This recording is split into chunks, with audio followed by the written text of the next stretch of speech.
think tank based in Washington, D.C. As the executive director, Diane is in charge of strategic planning, research, and education activities of the National Institute on Retirement Security. Prior to working for NERS, Diane was a staff member on of Congressman Earl Pomeroy, who was a member of the United States Congress, member of the House Ways and Means Committee, and worked on tax, pensions, healthcare, and other policy issues. Please help me welcome Diane Oakley. Thank you, and good afternoon. And I know to transition from Bridget saying that she had everybody before lunch when you were going to be anxious about lunch, I now have you as you're relaxed and, you know, maybe a little drowsy. So I'm going to try to keep you awake as best I can, even though my topic's a little dry because I'm talking about the economic analysis behind pension plans. A little bit different slant from what the actuaries have to say, but very similar in overall perception. I'm going to talk about several different topics as I go through. First, let me just tell you about NERS. As Hank mentioned, we're a nonprofit research organization. Our goal is to inform policymaking on the value of retirement security. Over the last 10 years since NERS has been in existence, we have issued over 40 research reports, fact sheets, and other data. In 2016, NERS's work was cited in more than 500 articles in the media, so we actually are getting more and more recognition for that. Today, as I talk, I'm going to talk about the value that public pension plans deliver, how public plans help in managing workforce. I'm going to use a case study a little bit different than the one that Alex talked about, which was West Virginia. I'm going to talk about the city of Palm Beach. And then I'm also going to talk about what happens when retirees spend their money, sort of taking the next step of what Bridget was talking about, you know, how someone can actually find the way from the money they're being paid to save for retirement. The other important thing that we realize is that, you know, when retirees spend their money, that generates jobs and income across the country, and those are important things we want to think about. But first, let me start with, and in some ways, this is sort of the C&I part of that equation we were talking about this morning.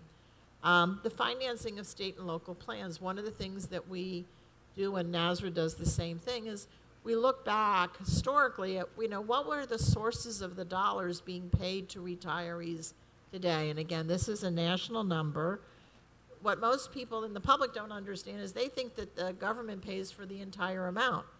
That really only happens when the plan is not pre-funded. So in essence, you know, if nothing was done to fund the plan, the state would be, or the, you know, the territory would be paying not only for the salary for today's workers, it would also be paying the full cost of the benefits to the retirees. But in essence, because contributions are made ahead of time and the benefits are pre-funded, what we generally find out is roughly about 24% of the benefits paid nationally to public retirees come from employer contributions. Another almost 12% come from the contributions that are taken out of employees' salary every pay period. But the bulk of that, the assets that pay for those benefits, is coming from investment returns. But as I said earlier, the key thing is if you don't get those contributions, you don't get the first 35%, you can't earn the interest on those dollars over time. So those are sort of just breaking that down.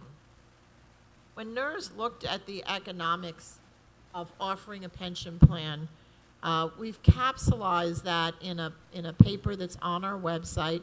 At the end of the slide presentation, you'll see what the NERS website is. It's www.nersonline.org, and as I said, you'll have it in your materials. But we actually looked at, well, how much does it cost to fund and making the assumption that the contributions are going to be made by the employee and the employer on a timely basis. If you pre-fund those dollars, let compound interest work, let the pooling and some other things work. How much does it cost to provide a given benefit under a defined benefit plan, under a defined contribution plan, and also a DC plan where maybe the employees don't have the choices of how they invest it, because there are different pieces of that. So what we find is that generally it's less expensive. It only costs about 16.3% of pay to provide a benefit of replacing with Social Security about 85% of someone's pay for the rest of their lifetime in a DB plan. In a typical DC plan where the employee manages their investments, it costs almost twice as much. So the DB plan has some inherent economies that are positive, and they come from three key things. One is pooling longevity risk. So this is the fact that no individual has to make an understanding of how long they're going to live. When we pool large numbers of people together, the actuaries in the room can pretty accurately predict how many people out of that group are going to pass away in any given year. What they can't predict is which one of you will be that person, right? And then the other piece that's interesting is the funds that you have in a pension, because you're pooling everyone together, you can actually take more risk with those funds because you're looking at an optimal investment allocation that you can maintain for your lifetime. So in a defined contribution plan today, most people will start with a high allocation to risky investments like equities, and they'll gradually reduce their exposure to that type of risky investment as they get older. What that means is that when you have the most amount of money in your account, you're actually getting the least amount of interest for those dollars because you've moved to less risky investments, not getting the same return as you would get from, let's say, stock investments. So through that, the plans have been able to, number one, achieve a better rate of return because they don't have that individual making the investments. They've got professionals doing that. And they also pay lower fees than one would pay in a defined contribution plan. So those are the advantages. NERS breaks them out like this so that you can see that there's about a 48% cost savings if you provide the same benefit level from a typical DC plan to a DB plan. You save about 45%. About 20% comes from the low fees and the better returns. The other half or so of that amount comes from the balanced portfolio and the risk sharing. Now, NERS isn't the only organization that has done this analysis.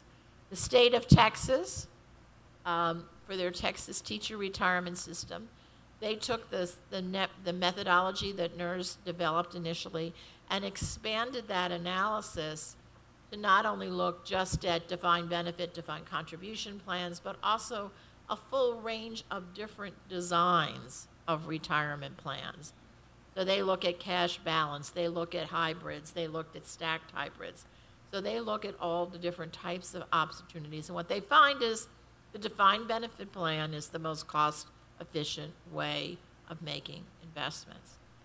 Subsequent to that, and we're looking at a career person, most recently, the state of Colorado several years ago commissioned a study that was done for the state auditor.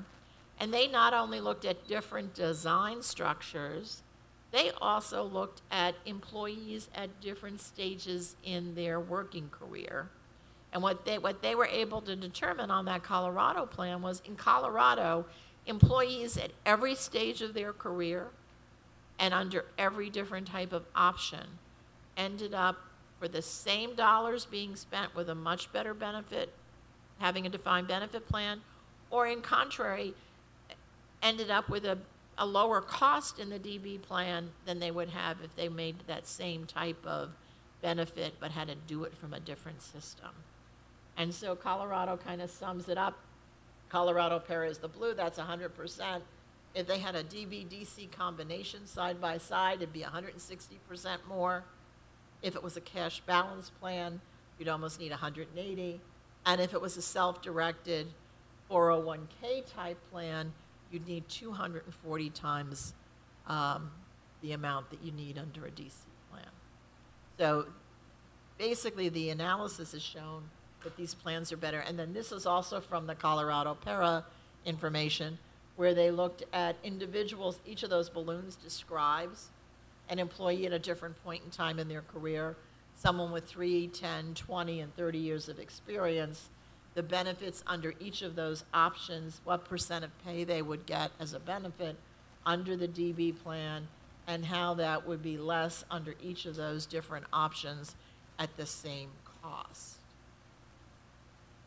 So that's sort of just the economic numbers. Now I'm going to talk about the people part. And so NERS has also done some work on labor economics. And what we understand is that public employees would attract a very different employer labor force if you switch from a DB plan to a DC plan. Employee turnover would increase, and when given a choice, public employees currently choose the DB plan over the DC plan very significantly, and you might end up with having to either pay higher salaries or the employees having to make greater contributions. The other interesting thing is when we've done some surveys about what is important as a job feature. This chart here gives you, the top is public sector employees, the bottom bar graph is private sector employees. The dark green indicates how you value pensions, extremely or very important. The lighter green is how you value salary, extremely or very important. A big difference between people working in the public sector, and this gets back to, you know, some of the comments Bridget was making this morning, so I'm tying before lunch and after lunch together, so stay with me. And what we really find out is these are employees where their benefits are important, and in fact more important than salary. They're also often in these type of programs because they know that they will not only work today and do a good job, but doing that will also enable them to retire and have a dignified future. At the same time, it also delivers some real important workforce differences. Now, this is an historic analysis of since the year 2000, looking at the median tenure of employees in the public sector and the private sector. In the public sector, what we see is the median tenure is about twice as long as employees in the private sector. Some of that comes from the fact the workforce is a little bit older. And, okay, assume you can deal with that somewhere. So, but it is important because the other reality that we know is that the jobs in the public sector are jobs where experience gives you productivity gains. All the information we've seen with regard to productivity and quality education shows more experienced teachers are better teachers. And the same thing, I think, when we look at public safety workers, police and firefighters. The firefighter who's already been through a high-rise inferno can react to that in the split seconds that they have to much better than a brand new rookie firefighter. And in fact, it's one of the reasons why the cost to train those employees is so significant. Because you need to give them that exposure, you need to give them that mentorship. And once you have that, you don't want to lose that resource to someone else. And I'm going to talk specifically about a place where they did lose that resource. After the Great Recession, and you know, some of this stuff is borne out in those numbers that Alex was showing you, where plans made a lot of changes to their benefit structures. You know, asked employees to put more money in, put in more money, the employers themselves in some cases, adjusted benefit formulas going forward, maybe raised retirement ages. All of that had an impact and change. There were some other places where they made more drastic changes, such as moving more predominantly to defined contribution plans. One of the places where they did that was in the city of Palm Beach. And the city of Palm Beach did that for all of their employees, including their police and fire. And one of the things that happened as a result of that, very quickly it became evident, in West Virginia, it took them about 17 years to realize what they did with their teachers was not working out economically. In Palm Beach, within 2 years of making the change, they saw what happened. So what happened in Palm Beach, these are just some of the headlines, both pre and post. Police seek report support for 5 pension funds. Christmas Day, 2012, full-page ad in the local paper, support the police pensions. The town council gets a little aggravated about that, and they finally decide they're going to forge ahead with pension reform that was even more drastic than what was first proposed. And they, by unanimous action, adopt a plan that cuts the benefits that were extremely generous in Palm Beach. Benefit formula in Palm Beach was 3.5 times your final pay for police and fire. Now, that's a generous benefit. But again, police and fire generally have much more generous benefits. But part of Palm Beach's goal prior to this time was to have the best benefit plan in the state of Florida. And that's what that benefit was all about. They wanted to recruit the best police and firefighters. So then they decided to go to a 1.25 times final pay from that 3.5. And then they added a 401k plan that matched the employee's contribution for 4% that was required for everybody. If a police or firefighter put in another 4, they got another 4. So there was an 8% match available to employees. And they put all of that in. And so this is sort of just a chart that gives you the difference between the two. They raised the retirement age for police and firefighters to 65 from being able to do it at 20 years of service. They actually decreased the employee contribution to the DB plan. Part of that was some of their money had to go into the DC plan. But, you know, it went down, and there was no COLA going forward, and the DC plan had a match required for the first, 4% of 100%. Subsequent to that, when you looked at what was happening, there were news articles coming out all the time about this phenomenal exodus out of the police and fire departments in the state, in Palm Beach. And when you look back at where things were, I went back and looked through those CAFRs, I don't even hear the very complex 500-page documents that are produced that say what the financial status is of your system. And you looked at the numbers, you saw things that were totally shocking for police and firefighters. Because most of the time, they start working, they retire 20 years later. What we saw in Palm Beach were vested employees. Vested police officers barely ever left before they made that change. They had 1 in the 4 years before 2011. In 2015, when you look back at it, they had 24 vested police officers. Look at the firefighters. They went from 1 to 29. These were forces that were 60 employees at the time. So you're losing phenomenal amounts of experience. At the same time, your new employees who used to come, and let's look at the firefighters because it's the most significant difference.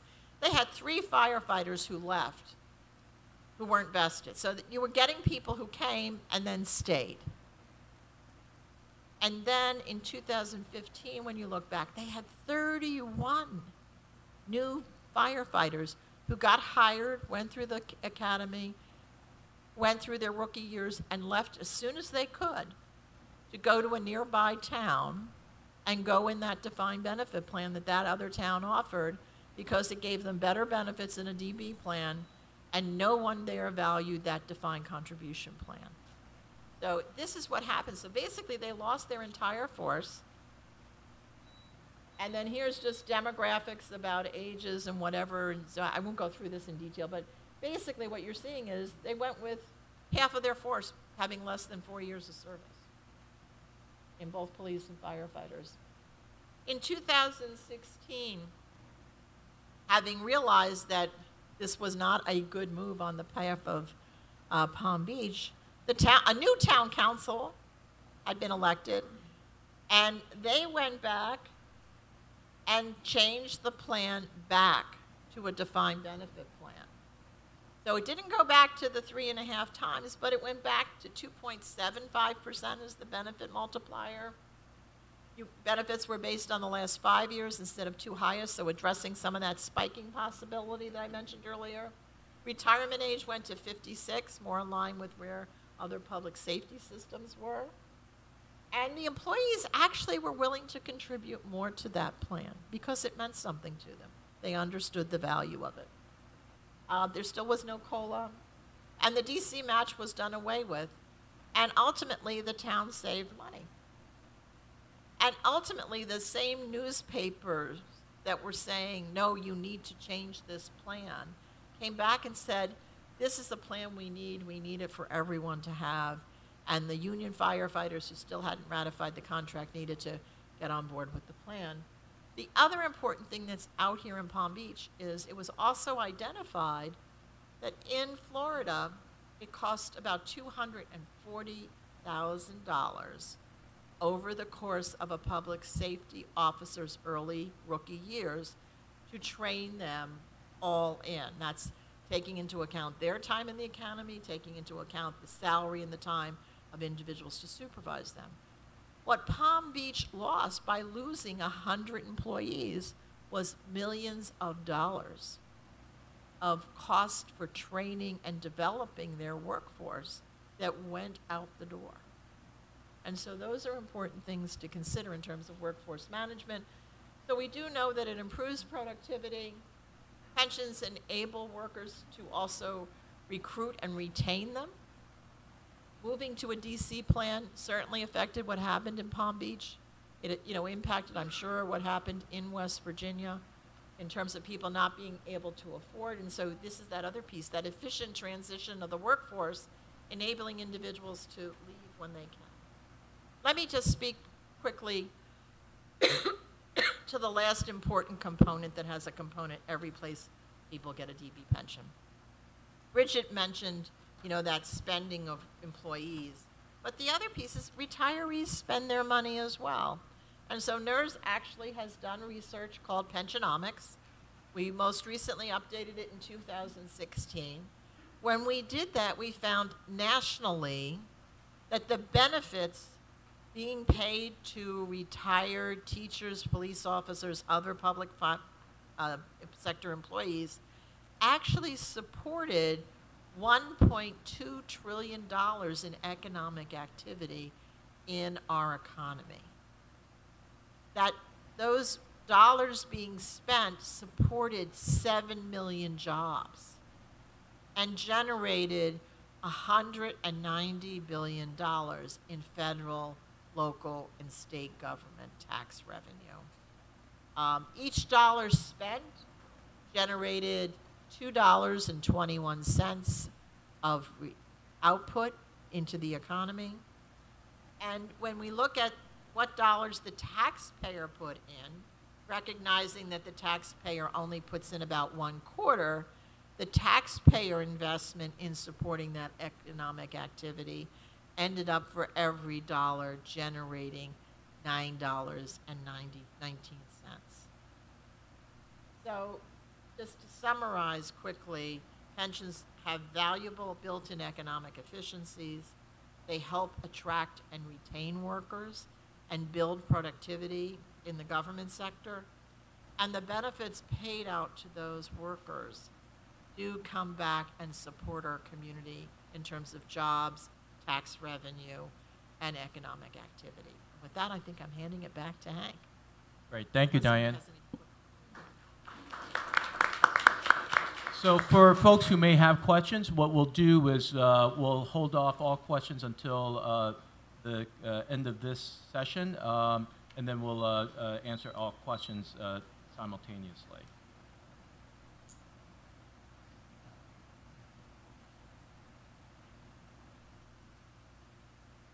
Have the clicker. So this morning, I think we spent a lot of time talking about the cost, what it costs employees in terms of their contributions, what it costs the employer or the plan sponsors in terms of their contributions.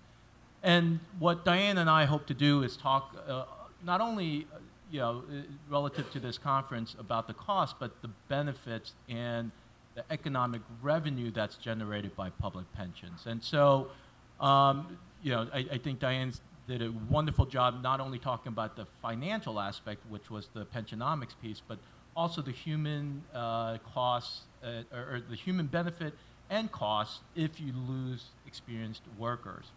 What I want to do over the next 20 minutes so that we have some room for questions is begin with sort of a profile of where we are as a nation relative to retirement and retirement security.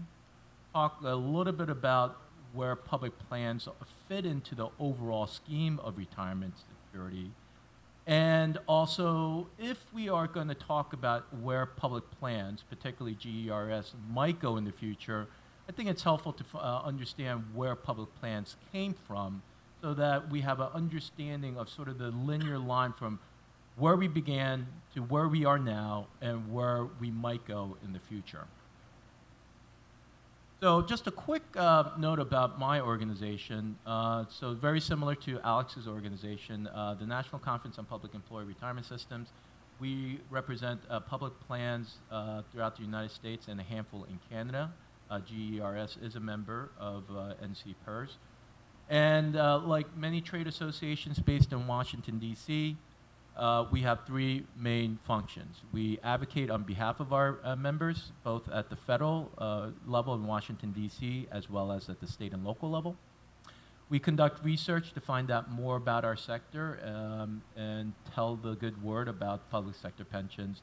And we provide education to the stakeholders of public pensions.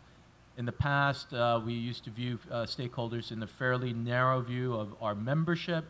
But I think over the years, particularly over the last 10 years or so, we know that stakeholders has to be broadened, and it should include the plan sponsors, many of whom are in this room for the Virgin Islands, as well as retirees and employee associations and unions and the like. So in terms of where our landscape is relative to retirement security, what I've done here is taken some data from the Federal Reserve data book. It's the Financial Accounts of the United States. It's published on a quarterly basis. I think Alex referenced it earlier in his presentation. But in this one, what I've done is broken it up into sort of three main trunks. First, the private sector, then state and local plans, and then the federal government.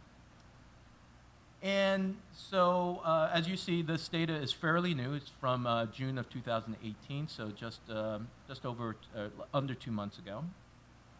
And in the private sector, in the defined benefit space, it has just over $3 trillion, as you see, in assets under management. Meaning, if you take all the pension plans in the private sector and added them all up, the amount of money that they all collectively have, according to the Federal Reserve System, is just over $3 trillion. In terms of defined contribution plans, meaning largely 401ks in the private sector, it's almost $6.25 trillion. So you can clearly see that the concentration of retirement in the private sector is in the individual 401k area. Somewhat flipped for public, state and local plans and the federal government. So for state and local plans, we have just over $4.2 trillion in defined benefit pension plans, such as GERS, and just under $500 billion in defined contribution. So like, say, 457 plans, 403 plans, and maybe even some grandfather 401k plans for state and local. As for the federal, they have just under $1.7 trillion in defined benefit plans, and $566 billion in defined contributions. So let me give a little bit more context to these numbers because I think it's significant.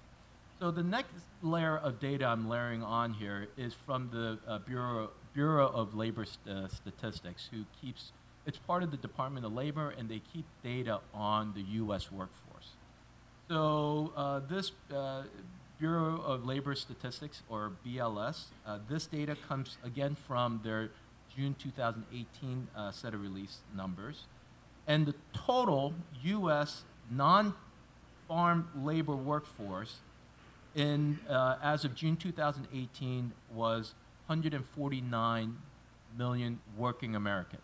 So 149 million Americans are at the or at working age. So between 18 and I would guess 67. Of that 149 million, the private sector has 126.4 million in the workforce, which accounts for just under 85% of the workforce. The state and local workforce is just under 20 million, and it accounts for 13.2% of the workforce. And federal government, it's 2.8 million civilians, so we're not counting the military, it's just civilian employees and the postal workers, which counts for 1.9 million, or 1.9% of the workforce. So one of the things I like to drive home relative to this slide is, when we look at the private sector and add up both the defined benefit and defined contribution, it's about $9.27 trillion that people have saved in the private sector. But that's savings for, again, 85% of the workforce. All right, just over $9.2 trillion for 85% of the workforce. State and local government added together is just under $4.7 trillion. Again, representing about 13% of the workforce. And then in the federal government, just over $2.2 trillion of savings, and representing 1.9% of the workforce. So you can say whatever you want about the private sector and how well they do relative to government, but clearly in the space of retirement and retirement security, government is vastly outperforming the private sector in terms of making sure that we're funded, that we're providing, and that we're investing and putting aside resources for the future. So if you're going to talk about where GERS might go, I think it's instructive to find out where we came from, writ large of public pensions. So according to our research, public sector pensions at the state and local level, we've been around for 150 years. We have a long and rich history. We're not this flash in the pan. And, ideally, we'll be around for another 150 years and into perpetuity. And what our research indicates is that the first sort of benefits given to state and local employees can be traced to New York City in 1857, where the city said, if you are a police officer of the city and you are injured or killed in the line of duty, that you or your beneficiaries will get a line of duty benefit in a lump sum fashion. So if you're injured as a police officer in New York City, you get this lump sum benefit. That lump sum line of duty benefit was extended to New York City Fire Department in 1866. And 12 years later, sort of the first proto-pension plans came into being, again in New York City, where the city basically said to the police officers and the firefighters, listen, if you work for us for 21 years and you reach the age of 55, at the end of your career, we will give you a lifetime stream of income.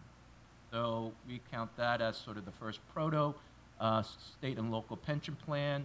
And that proto plan, similar plan was extended to New York City teachers in 1894. And many state plans began in the United States soon after 1935. It's after lunch, you might be getting a little tired and drowsy, so just to get the blood flowing and get the arms raised and get your noodles thinking a little bit, anybody care to guess why soon after 1935 public plans came into prominence? Recession, okay. All right, and what came out of the recession? That's right, and And so what many people don't know about Social Security is when it first was created, by law, it excluded state and local government and federal government as well.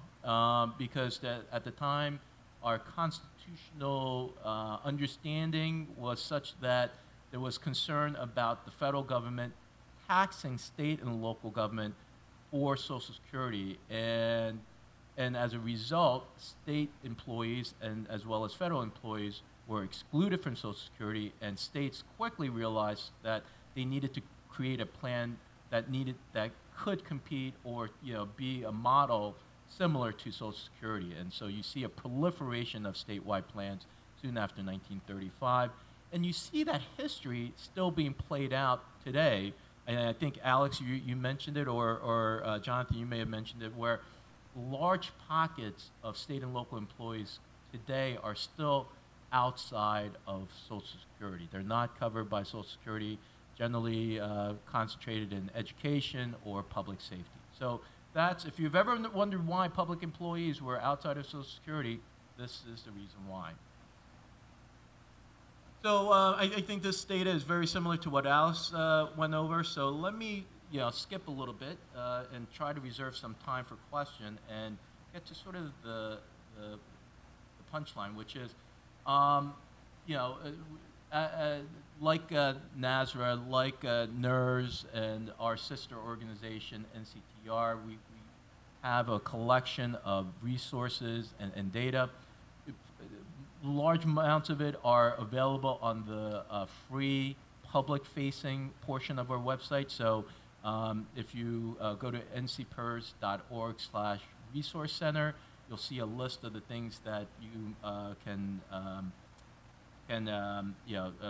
view and see relative to our research.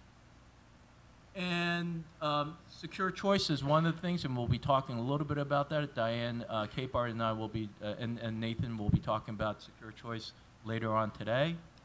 But what I wanted to talk about was, again, sort of the benefit of state and local pension plans. And so over the last 4 years, on an annual basis, we've been releasing reports, first in 2015 on income inequality and how moving away from defined benefit plans has increased income inequality in the United States.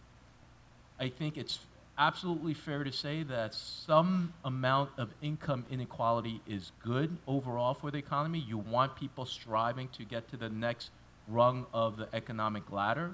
But when the income inequality is too wide and each rung is so much higher than the next level, that in fact causes some depressing elements in the economy. So we want to keep some measure of relative consistent inequality, but we don't want too much inequality, and that's what we're beginning to see, and lack of pensions is contributing to that increase in income inequality.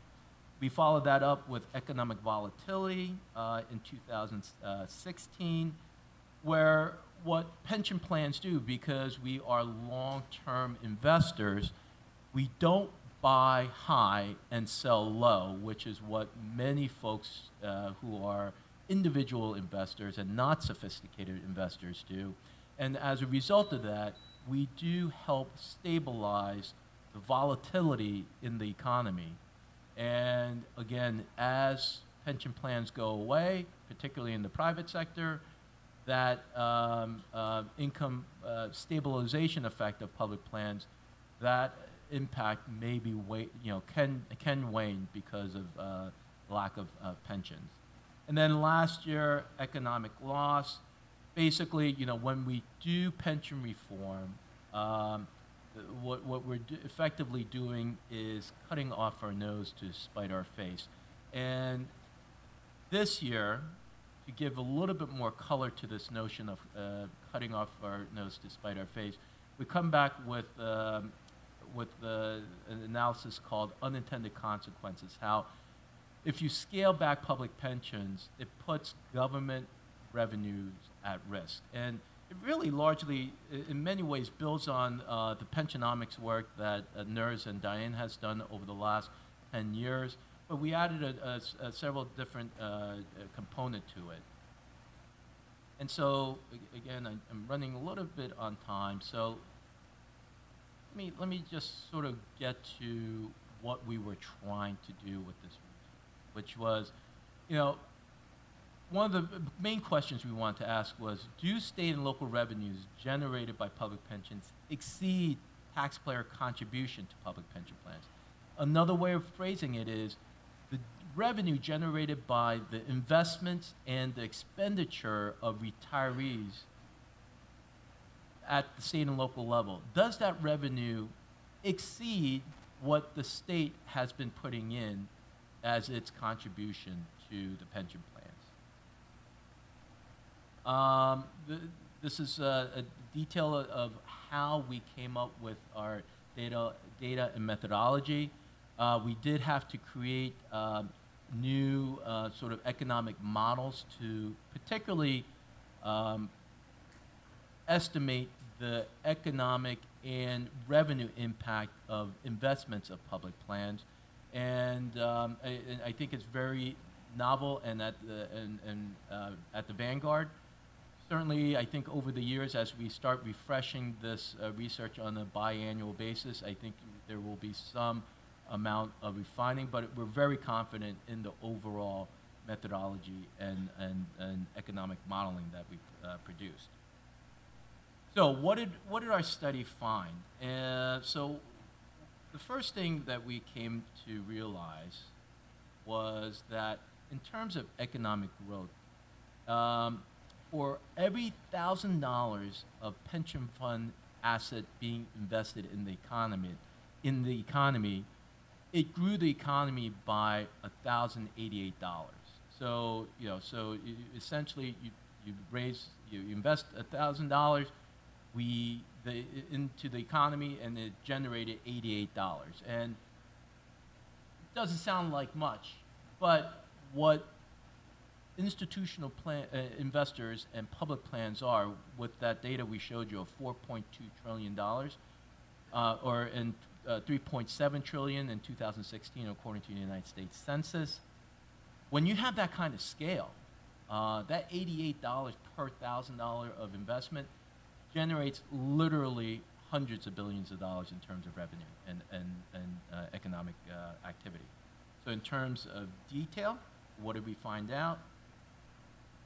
Oh, and this research is part of your packet. I believe it is on the right-hand side of the packet. So if you want to follow along, this chart summarizes the chart that is on page 12.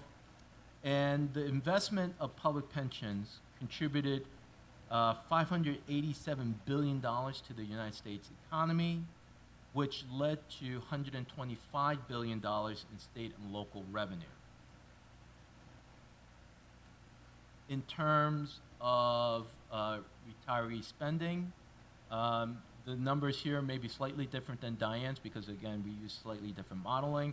But spending by retirees contributed $757 billion to the U.S. economy and yielded $151 billion in state and local tax revenue. And so, again, the kicker here is, and the bottom line is, in 2016, the total contribution of pension fund assets and retiree spending contributed $1.3 trillion to the U.S. economy and over $277 billion to state and local coffers.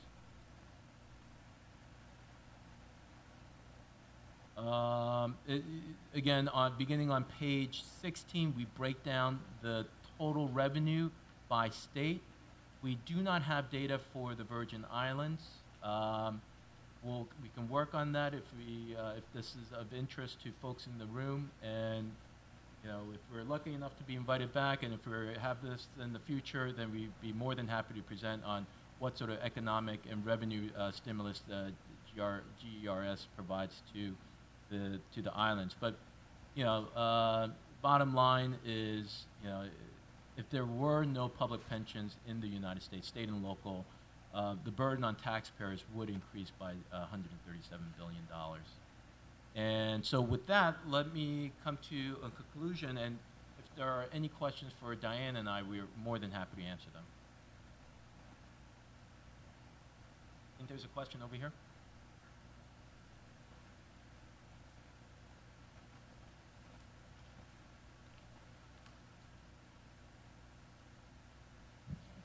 Good afternoon, Soraya Diassi-Kofelt again. One of the benefits that I've heard for the DC type of pension plan, and this is to you more, Diane, is the fact that it is portable, it is mobile with the employees. And I've heard that most of the employees now are not baby boomers, but the millennials and the younger generations who do not really stay at a job for years and years and years. So the benefit of the DC pension plan with the 401k is that it is mobile and they can change jobs and it goes with them. And the negative side to the defined benefit plan is that it is not mobile. Is there a defined benefit plan that is mobile, or is that impossible to do? And do you agree with this whole concept of mobility with the DC plan as opposed to the defined benefit plan? You know, I think to a certain extent, when people talk about millennials and the job attraction, they're overstating something, which they totally forget, which is we just did some research on millennials, and what we found is millennials in the private sector most of the time are not eligible to be in their retirement plan. So while 2/3 of millennials work for employers that offer retirement plans, only 1/3 of them are eligible for the plan. So I think there's a lot of overstatement of the benefits of portability, because if you've got to wait for a year or 2 years before you're eligible for the plan, you don't get the benefits of portability. Where the public sector, having people go into the plan right away and early, everyone has a member account. Typically, their member account will go with them to a new employer. But we also recently did a study on what happens when retirement systems refund those member accounts to individuals. They do not get saved for retirement. More than 2/3 of the people take that money and use it for something else. Maybe it's to buy that new pickup truck that a guy's wanted.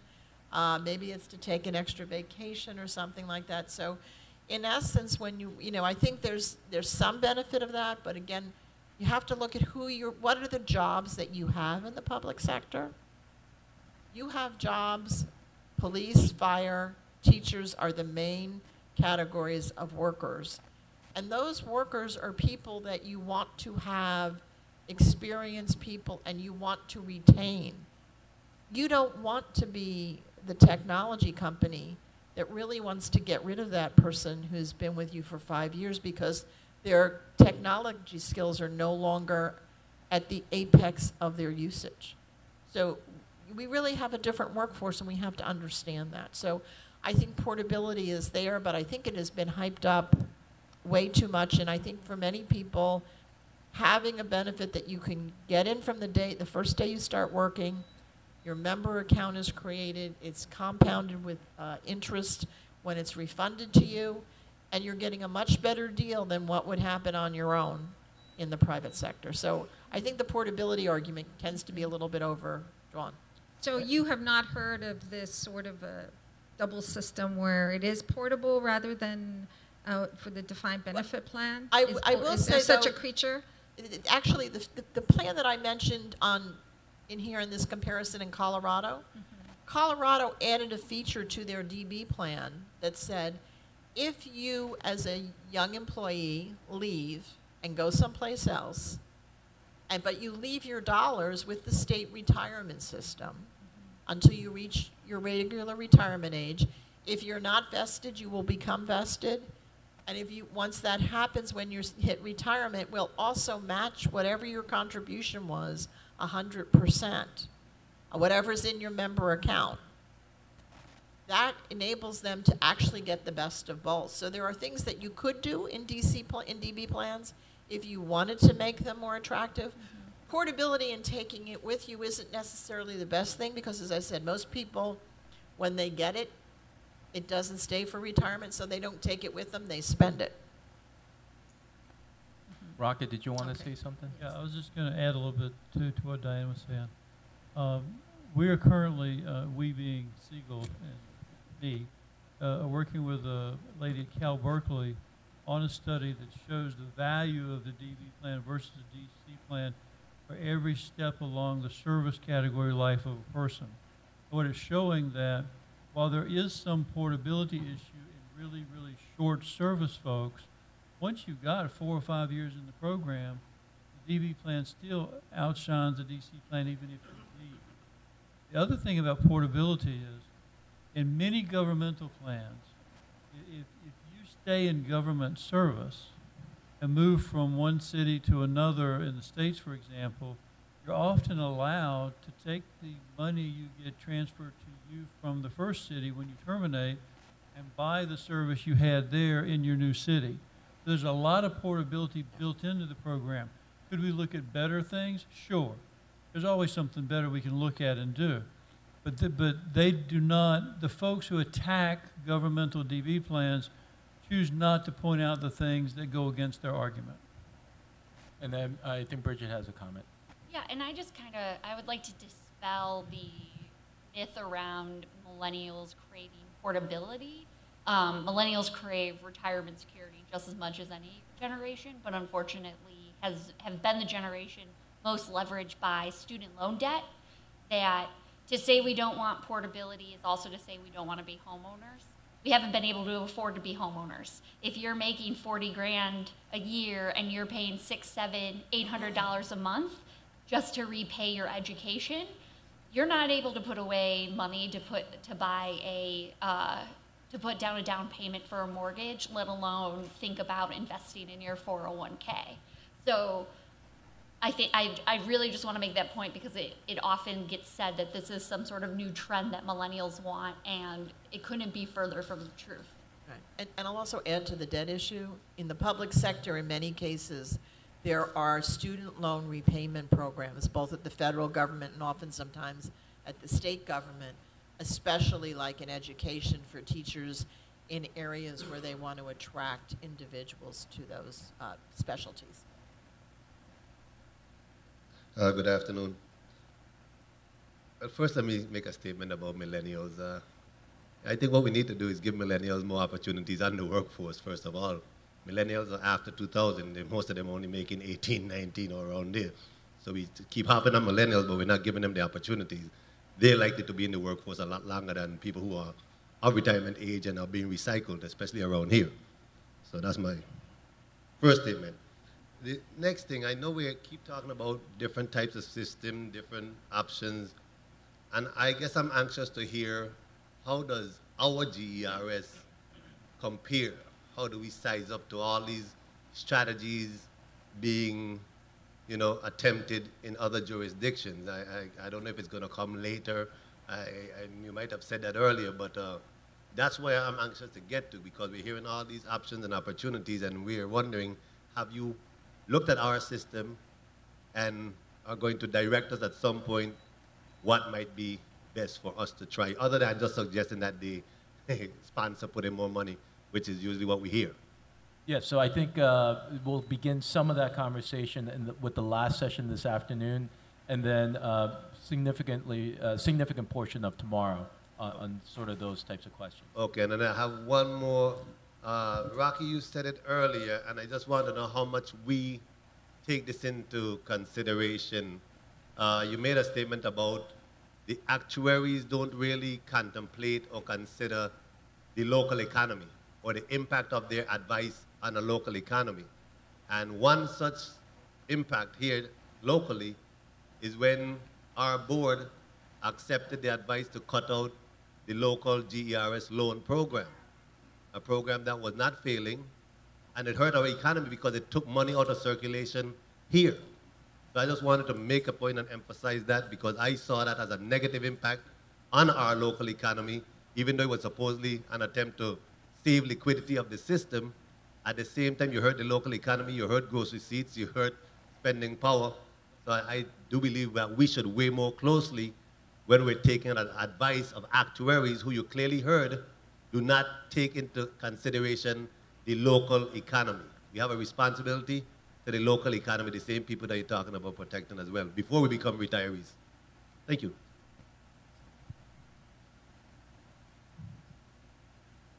If I may, just to respond quickly. When I say we do not take into account the local community's economy in the calculation, that's in the raw numbers we put together have to be the raw numbers. The numbers, the liabilities are what they are. Now, once we've got the numbers together, we come up with a cost of the plan, then we have to circle back and talk to the sponsors and the GRS and say, how do we best accomplish this? And that then does take into account the local economy and how you actually facilitate an answer. So you got to get the raw numbers first, which are indifferent to what the individual pieces are.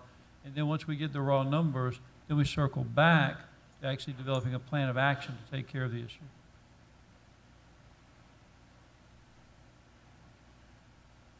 Good afternoon. Gene Ford, Senator. It seemed to me, am I correct in assuming that the DB plans are more favorable to government systems versus the private sector? And if so, what are the other intricacies that might be involved that will favor the government, why your government tends to move in that direction?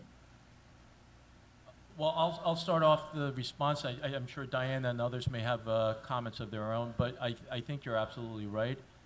One of the primary reasons I would say that it's favorable for a governmental system is if the function of government is to use limited resources in the most efficient and effective manner, then we have yet to find a retirement savings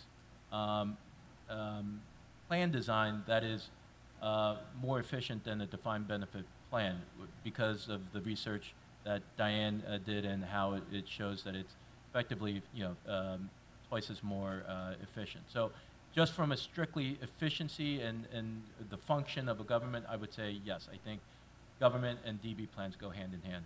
Diane? I would add to that two things. The data that I showed about the employee's perception. So in addition to that, you have an employee population that values retirement more than they value salary in many cases. And when you look at that, you can deliver retirement dollars at less expense than you can payroll dollars. The dollars you pay into retirement, you don't pay Social Security on.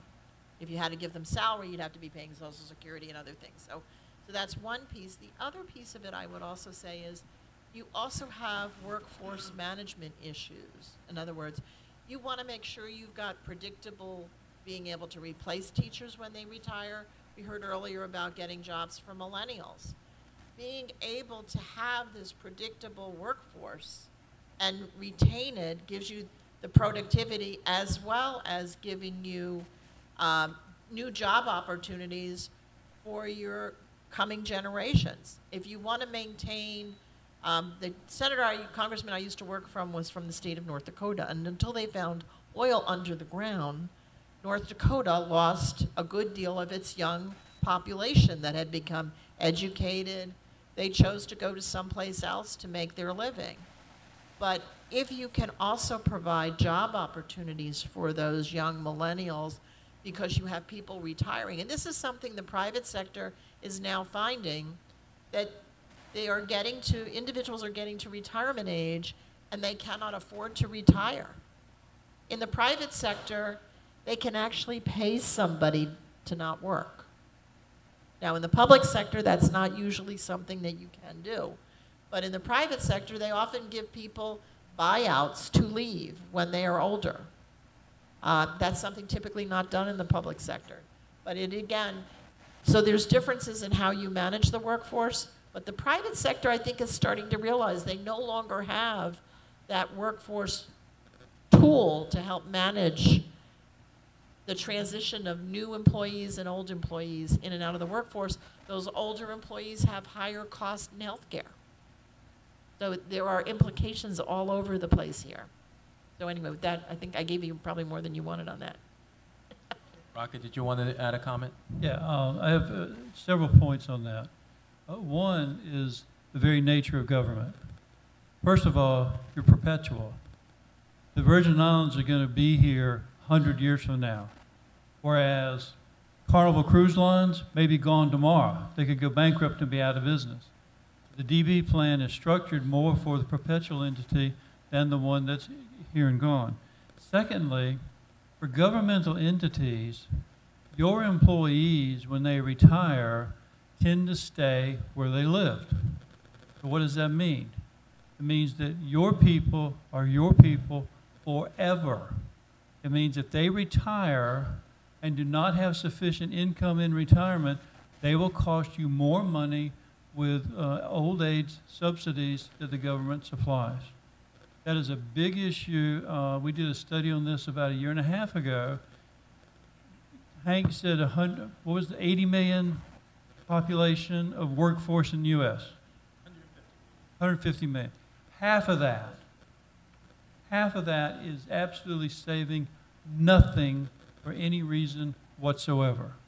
If those folks work their whole life having saved nothing and retire, most of those people will be eligible for public support because the Social Security income they get is not sufficient to put them above the poverty level.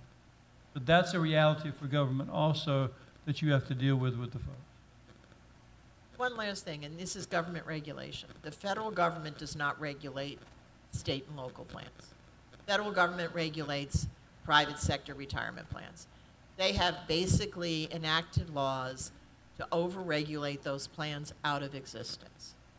And they did it most recently in 2006 when they passed a reform bill called the Pension Protection Act that didn't protect pensions. It really pushed more and more employers to offer 401k plans because the funding, for example, level that you do would not be allowed in the private sector.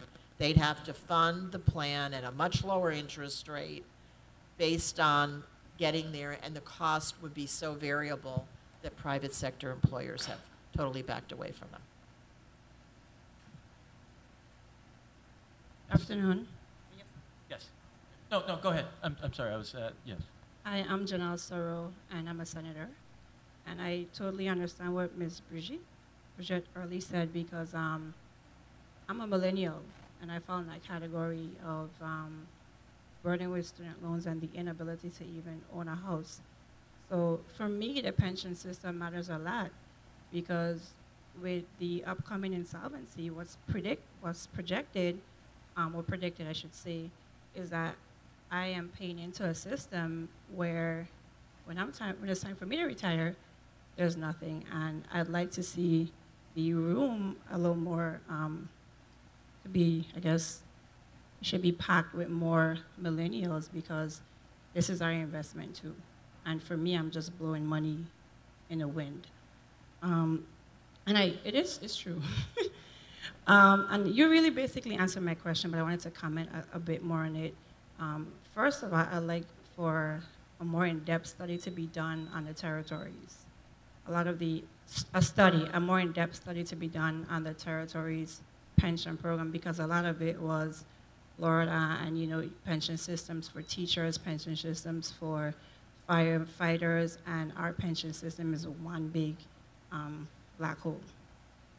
2 would be, we didn't implement the pension obligation ban, which is a suggestion in a past administration. And the solution, because we had a financial crisis, was that we would send home employees 8% cuts. And the argument always is in this territory is that government is too big.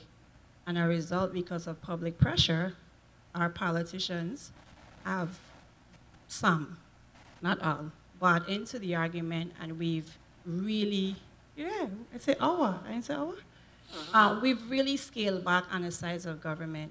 So I wanted to know, and then in your graph you had earlier, you indicated that the system sort of flourished at one time because you had a 4-to-1 ratio, and now it's a 1-to-1. as we sit in budget hearings, we see a lot of funded vacancies not being filled. So I'd like to know, I guess, Mr. Nibs, you can probably tell me, if we had to fill the amount of vacancies that we had in government, you don't have to answer today, but in your study, what impact that would have on the retirement system? How would it help it? None? More contributions. I mean, But I mean, I know, of wish course, I had- more, but by what would, do you have like a projected dollar figure, or by what percentage would it help the system? No, we That's- haven't done an in-depth study, but if central government has to be able to fund that also. And from what I understood yesterday from OMB director, you have a $200 million now structural deficit. So I would like to have at least 14, 15,000 employees funding me. I mean, the contributions. I mean, it'll be about maybe 3 or 4 to 1, but I don't think the central government can afford that. And that's the drawback right there. But we, like I said, we need contributions. Contributions and investment income is what drives this system.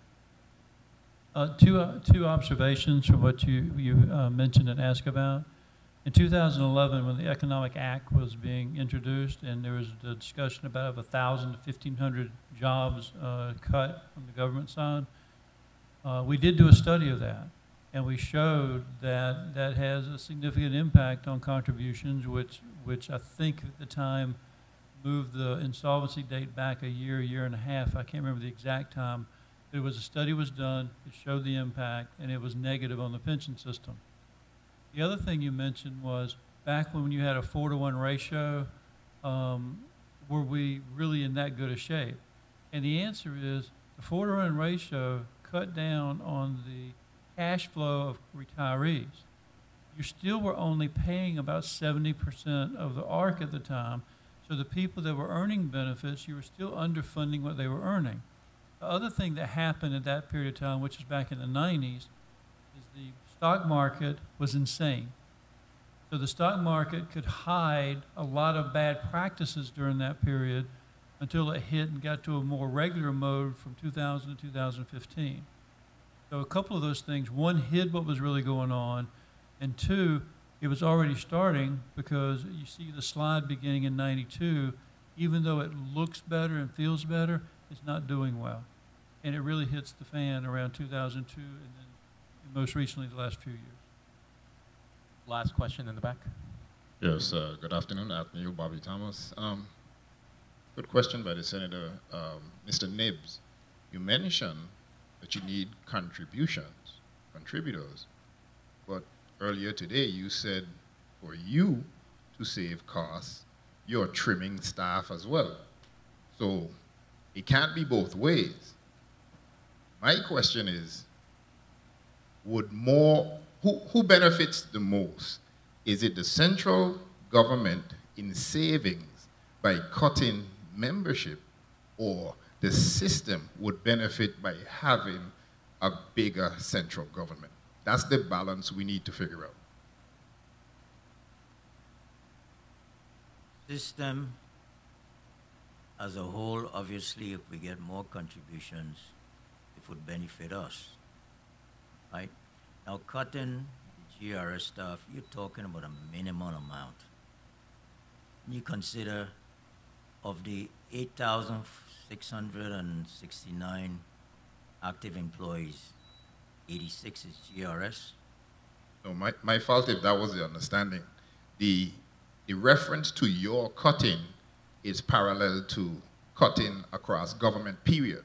So I'm saying if you see it as a savings in GERS, central government is seeing it as a savings in the central government as well. So I'm saying just a parallel, not specifically picking on GERS.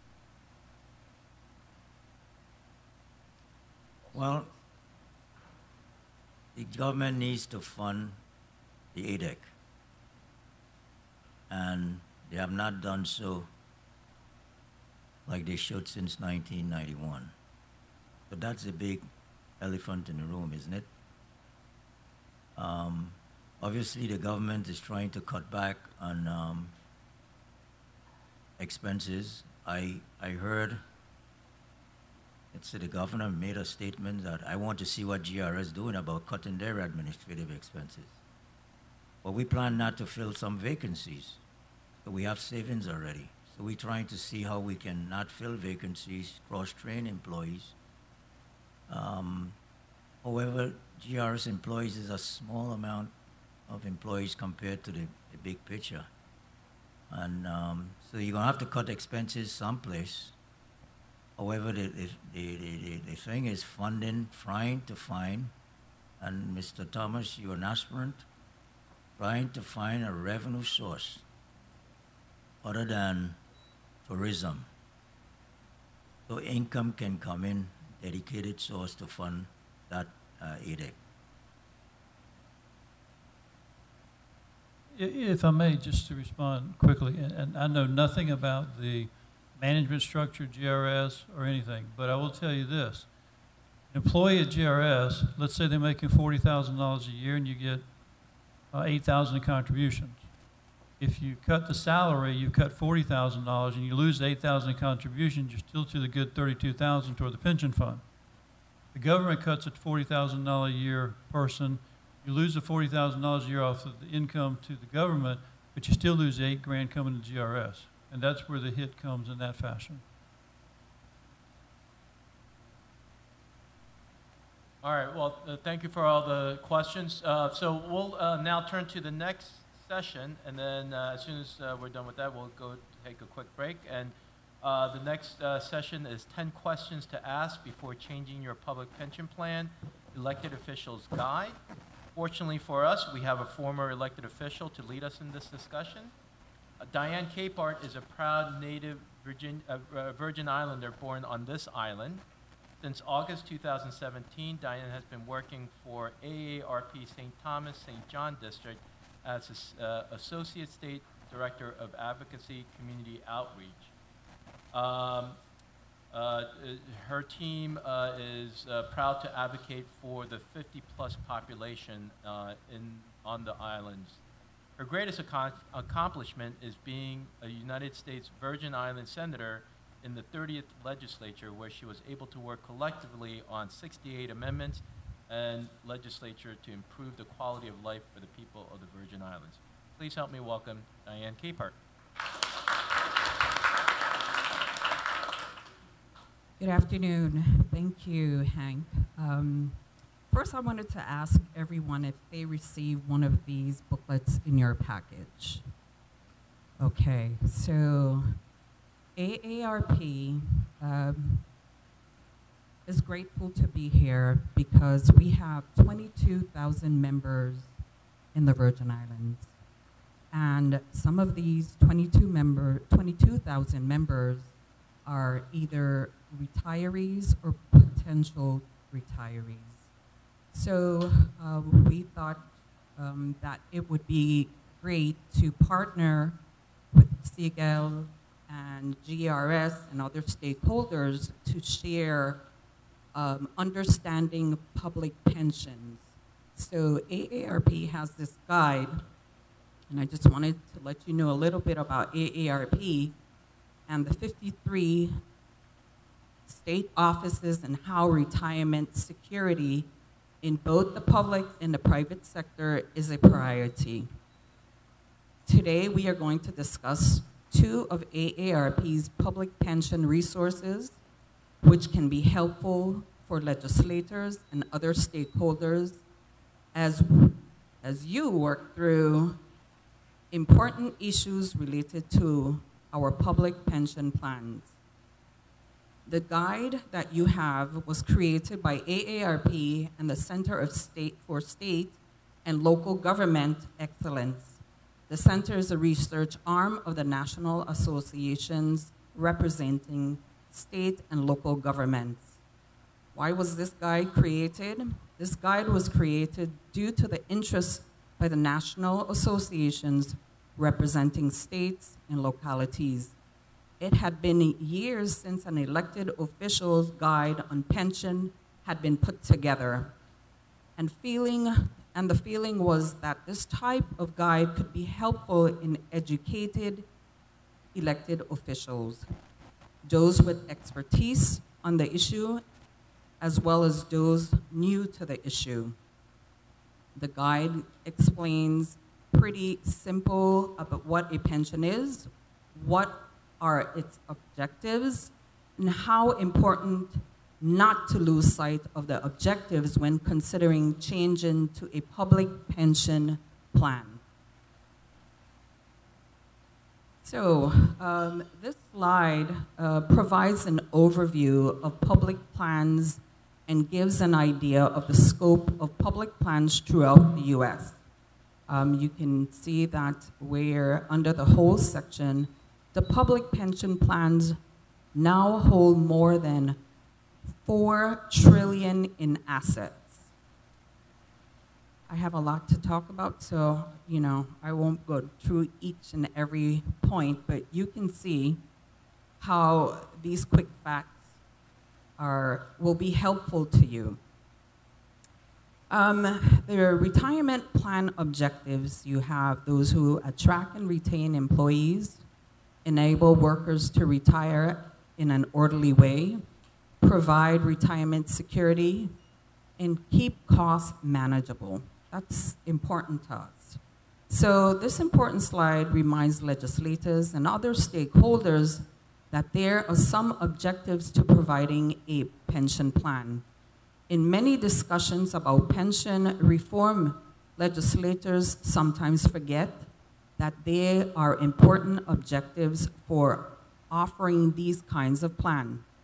They are important to keep government operating efficiently, to enable workers to retire in an orderly way, to keep costs manageable, to attract and retain employees, and of course, to provide retirement security. Define benefits of public pension plan sources of revenue for 1986 to 2015. This slide helps to clear up some of the uncertainty that provides an overview about how a defined benefit public pension plan is funded. The bulk of the benefits are paid from investment earnings, and in almost all cases, employees contribute to their own retirement.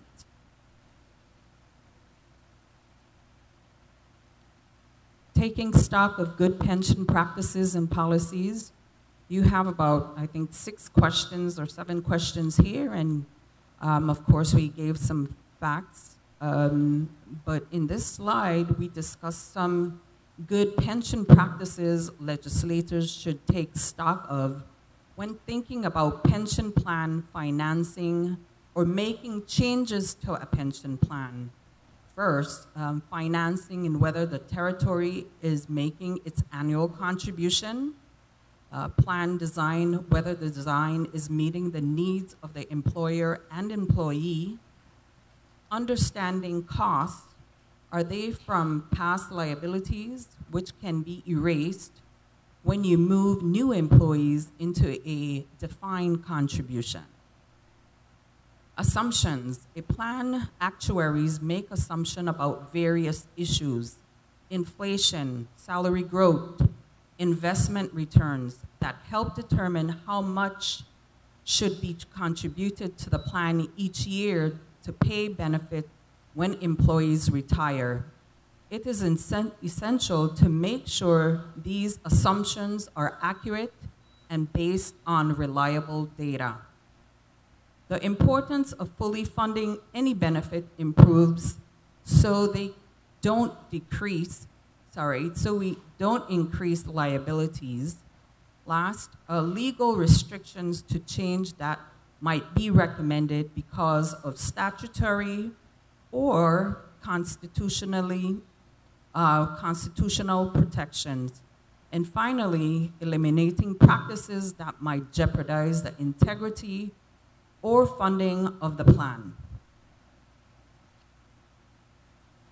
Well, here's some takeaways from the public pension guide that we've provided to you. Remember to consider key retirement plan objectives: attracting and retaining employees, workforce management, retirement security, and keeping costs manageable. To balance these objectives, consider a retirement plan with certain core features. Don't be focused on what the plan is called, but sure these features discussed above are present to achieve those retirement objectives. Consider overall goals before making changes to the pension plan and the effects of any changes on the workforce and the cost. You want your process to be informed and deliberate. Understand underfunding. You can't change past funding mistakes, but you can change the future by making the full employer contribution. Retirement plan and funding solutions must be tailored to the needs of participating employers and employees.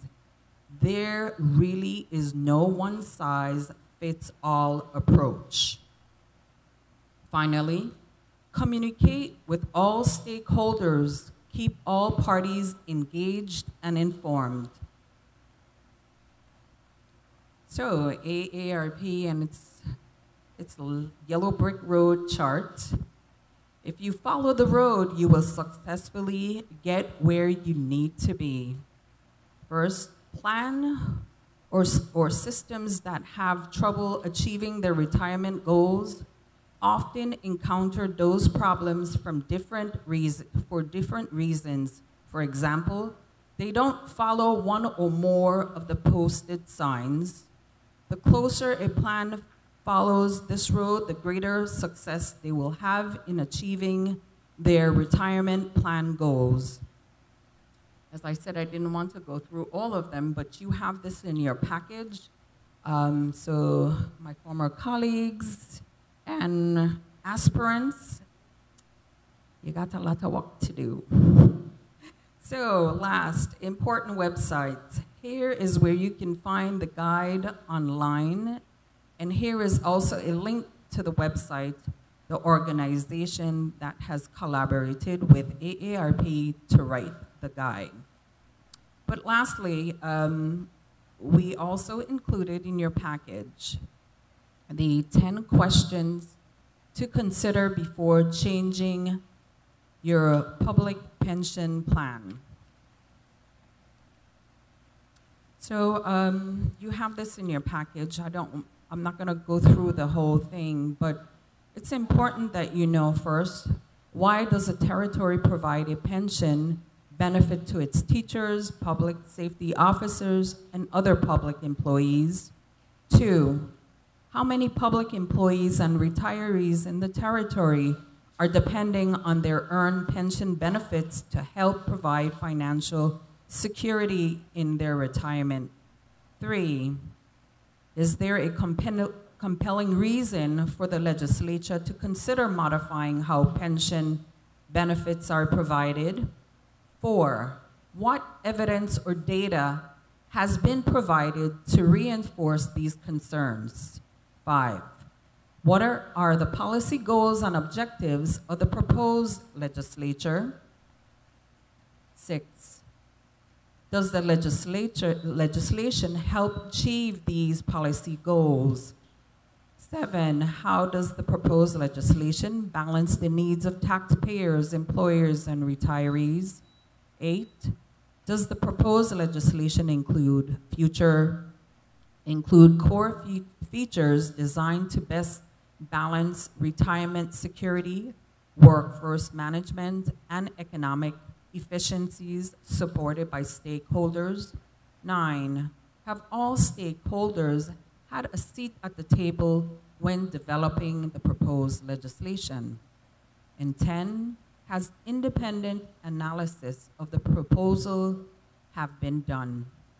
So this information provided does not constitute any legal or financial advice, but rather a general discussion framework for analyzing public pensions with AARP.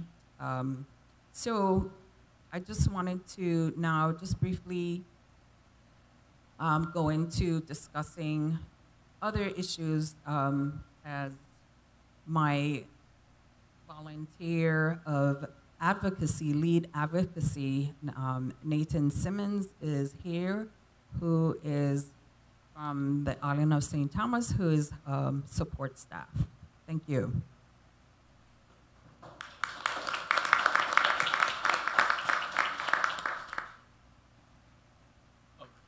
Actually, so I think, are we going to go to work and safe? Oh, is you that want to take a break? Yeah, I wanted to, yeah, let's take a break. Okay. Folks feel like a 15-minute break? Would that work? All right, so let's do this. Let's reconvene at 3:15, and then we'll start off with Nathan and talk about work and safe.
current contemporaries? Thank you, Hank, for asking that. Well, I guess when we first started having these meetings, we have a pension. Hello, 1, 2, 3. Hello. We have pension people in our national office, which this is their expertise. This is all they deal with, which is pension. So actually attending a lobby week, I found out that there was a guide for elected officials, and that's where I agreed that I think this would be helpful for our local elected officials to start working collaboratively with, you know, the executive branch and themselves. So AARP is willing to assist, giving their expertise on this matter. I am no pension expertise, as I have already stated to some of their stakeholders here, but I would be the person that you would talk to for advocacy in the Virgin Islands that can point you to direction and to start working together as a team. Any questions from the audience? Thank you. Thank you. All right, then we'll continue with the AARP and Work and Save. Leading us in this discussion is Nathan Simmons. As Diane mentioned, he is the lead advocate for AARP Virgin Islands. Volunteer. Yeah. Yes, volunteer lead advocate. Please help me welcome Nathan Simmons. Good afternoon, and thank you, everyone, for having me here, and thank you to AARP and to, can everyone hear me? Sure. Okay, sorry. For inviting me to make this presentation. For those of you who may not know, because my bio wasn't included, but I'm a retiree from the government of the Virgin Islands, so I'm vested in the GRS and have an interest in what happens with the GRS. I spent 32 years with the government, legislative and executive branches. I spent 16 years with the legislature and was its post editor, and 16 years with the executive branch in the governor's office, deputy chief of staff. I was also a member of the governor's pension reform task force, so the pension matter is fairly familiar. But today, my presentation is a little bit different. It's about work and save, and actually retirement in the private sector.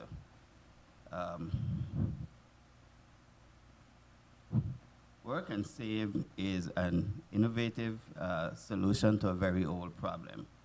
Too many people who want to save don't have access for a way to save at retirement. And I know some of you in the legislature have looked at ways to encourage private sector businesses to provide retirement options for their employees. And I'm reminded of the EDC beneficiaries who have to provide benefits in order to get EDC benefits. Work and Save is a state-sponsored, privately managed retirement savings program for private sector workers. And traditional plans can be expensive and burdensome on employers, but Work and Save programs keep costs low and increases retirement savings for employees, which can mean huge cost savings for states in public assistance programs down the line. If we look at this slide, it says that the risk of financial insecurity in retirement is on the rise. 52% of households are at risk of not having enough to maintain their living standards in retirement, according to the Center on Retirement Research. This doesn't mean they don't have money for trips and other such things, but when it comes to saving for retirement, most folks don't have any money set aside. Most of folks in the private sector don't have money set aside for their retirement.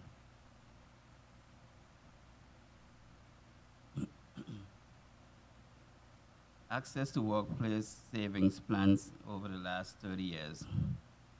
55 million Americans lack access to a way to save for retirement out of their regular paycheck at work.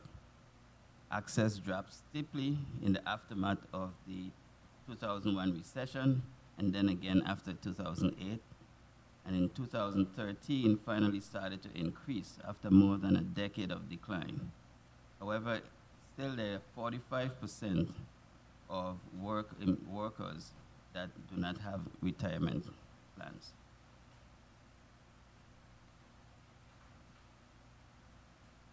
I guess the question is, can people already save if they want to retire? And of course, the straight answer is yes, they can, but they don't.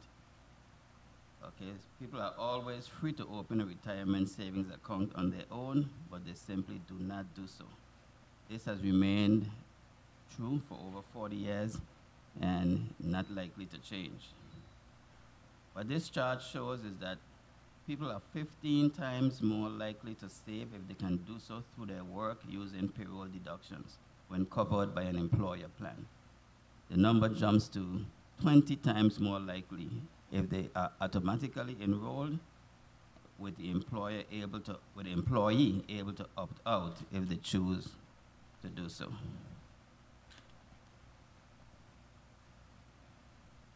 Work and Save are created through public-private partnerships.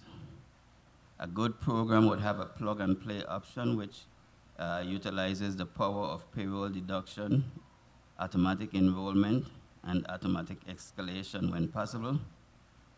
There are economies of scale that will keep costs low while also generating new business for the private sector. Work and Save programs will grow a new generation of investors who can build their assets and invest in more complex financial service products. They are cost effective for employers and small businesses. Offering a retirement plan is typically cost prohibitive to many small business owners, while Work and Save programs are low cost or free for employers. They are self-sustaining. Work and Save programs are self-sustaining as the fees paid by participating employees will serve to address administrative costs.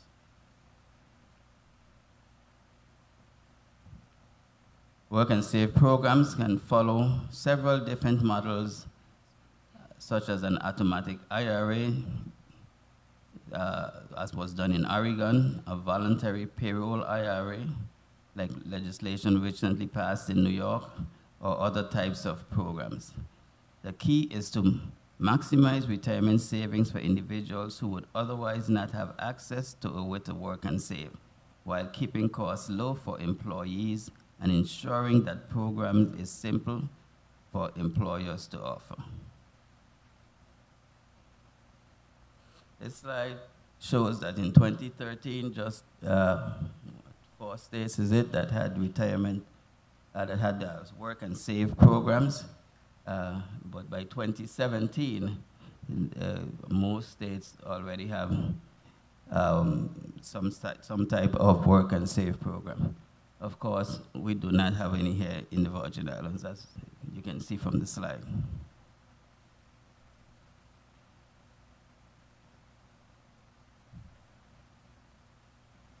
This slide just shows you what has been done in a few states. In Massachusetts, they passed a plan for nonprofits. In California, they passed a feasibility study. In Oregon, they passed a study of retirement security. Minnesota looked at Minnesota and Connecticut each passed a study, and just gives you an idea of what some of the other states are doing as it pertains to work and save programs. So the question is, how can AARP help our territory in terms of developing work and state programs? As Dan was saying, that in the national office, we have expertise in a lot of these areas and can help in lobbying, in testimony, and in drafting bill language, in data information to share with businesses, the community, the public, and others. It can conduct research and polling of nationwide or territory by territory statistics, issue area expertise, media partnerships, letters and general messaging, events, business and small business outreach, and legal expertise. And that's it. If there are any questions, Diane will take them.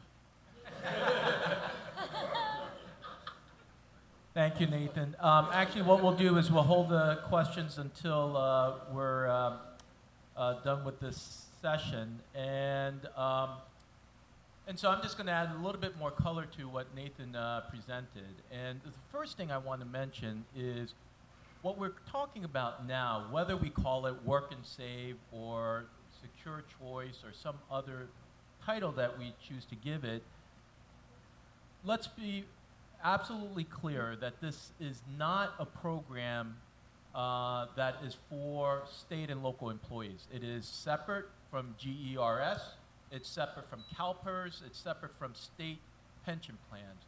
Thank you, Nathan. What we're proposing is that states create essentially a parallel or a sister program at the state or territorial level for private sector employees who do not have access to retirement security.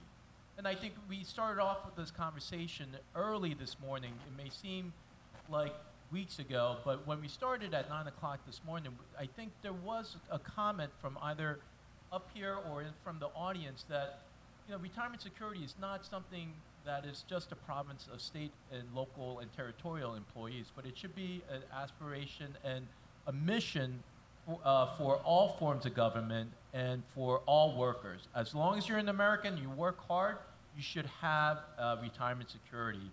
And unfortunately, there are just too many folks, particularly in the private sector, who do not have access to retirement security. And again, the concept, the concept that we have that AARP calls Work and Save and we call Secure Choice is a way of bridging that need and taking that first step towards bringing retirement security to the private sector. And so for us, we started down this endeavor back in 2011 when we published our Secure Choice Pension white paper that Rocky and Siegel played a major role in terms of modeling the analysis and stress testing our thought on.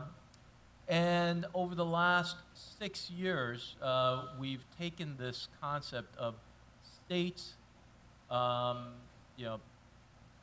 starting a savings program for the private sector, and it's blossomed to the point where now we have 20% of states, 10 states that have enacted legislation to do something along the lines of what we've suggested, and even one city. And so what we wanted to do in this presentation, just near the end of the day, is yes, obviously the islands are facing a lot of challenges relative to funding GERS, but as policymakers, you should also think about what folks on the island here who are not part of GERS, how you might look at programs to assist them in saving for retirement. So as I mentioned, we published our first white paper back in 2011, and last year we followed that up with what we've termed Secure Choice 2.0, and we sort of revisit what has transpired over the last 6 years. And I'll be candid, Rocky knows this because Rocky was with us back in 2010 when we were working on the paper, and my goal at that time was if we could get at least one state to introduce legislation and pass Secure Choice, I would have considered that an unadulterated success.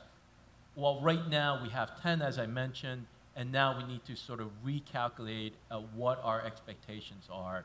And so Secure Choice sort of looks back fondly over the success we've had over the last 6 years, but also looks towards the future and see how we can get the remaining 40 states and the territories to look at something similar to this. Next number of slides, again, you have this hard copy in your folders, shows why we embarked upon this. Nathan, this is research from AARP, and Nathan certainly referenced it with 55 working Americans that AARP has identified who do not have access to workplace retirement programs. And on this one, this is part of this survey that that was done back in 2011 in support of our original research, which certainly shows a correlation between the size of an employer and whether that employer is likely to provide retirement plan to its employees or not. So if you're a small employer, you're less likely to provide retirement plan to your employees. So it's something that we recognize that the type of programs that we're going to, or the program that we're encouraging states and territories to look at are going to be really getting at the type of population that are really hard to get to. Again, small employers, maybe workers that don't stay in the workforce for a long time, maybe are very transient, moving from job to job, and really makes the private sector options really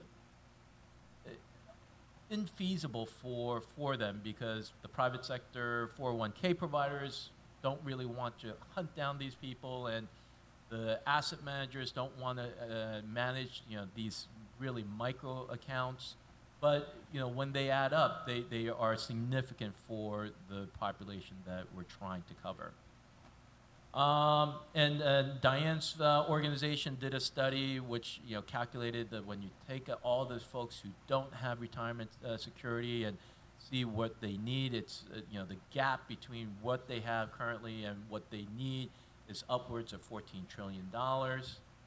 And I'm going to put Rocky on the spot a little bit, and so these are all the reasons, the negative reasons why states and territories need to do something, that this is part of the mission of a state to take care of its citizens.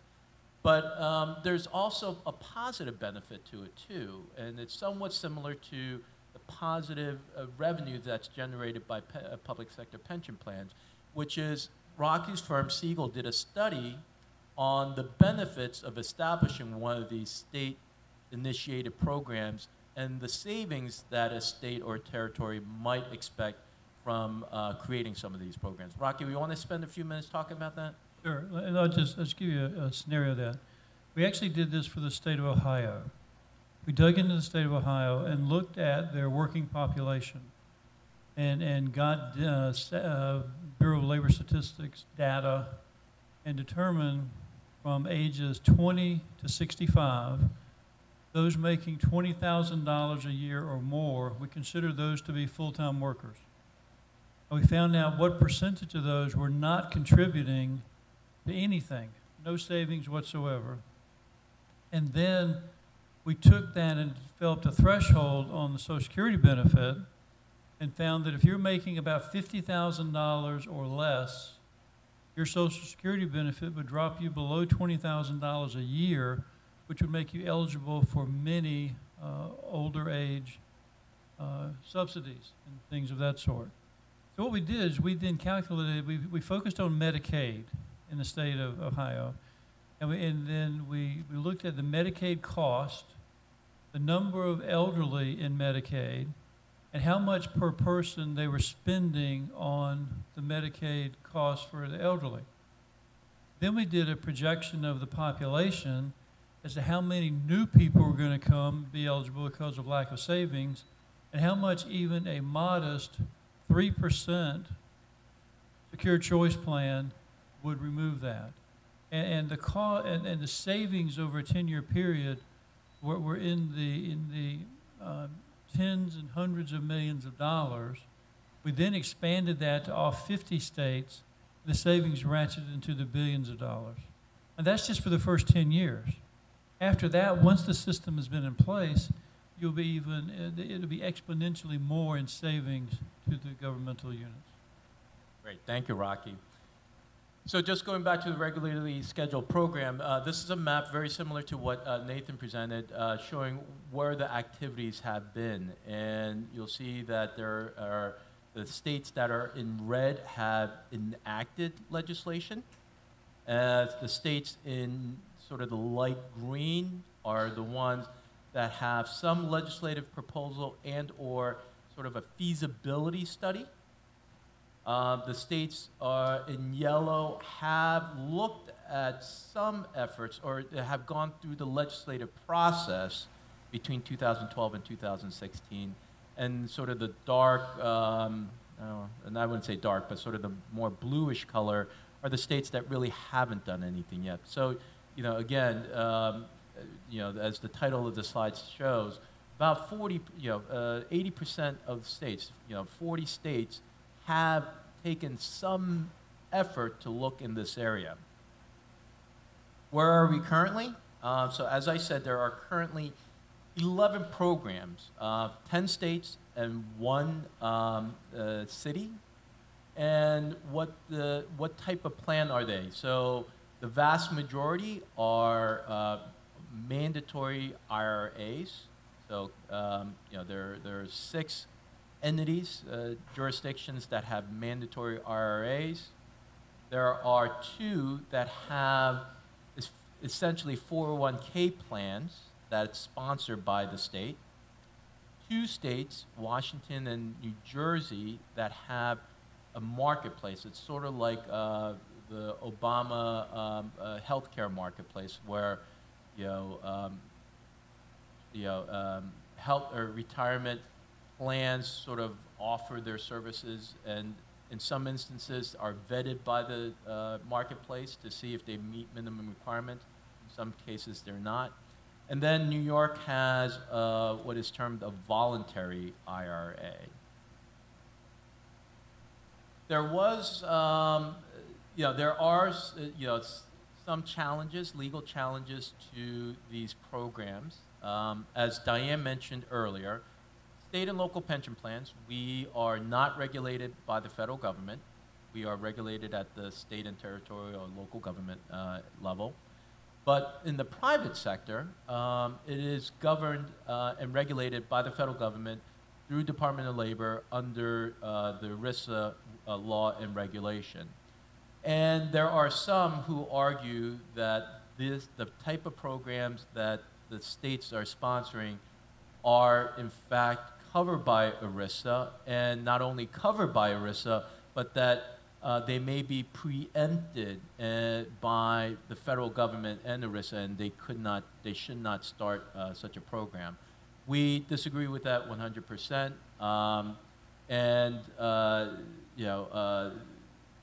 we can talk in depth about why we disagree with that reasoning, but rest assured, the fact remains that even when there was a little bit of a setback in 2007, last year, states have still continued to forge ahead and delve into this area, where 3 jurisdictions enacted programs, and the legislatures in a number of states continue to look at it and study the possibilities of a state-sponsored retirement savings program.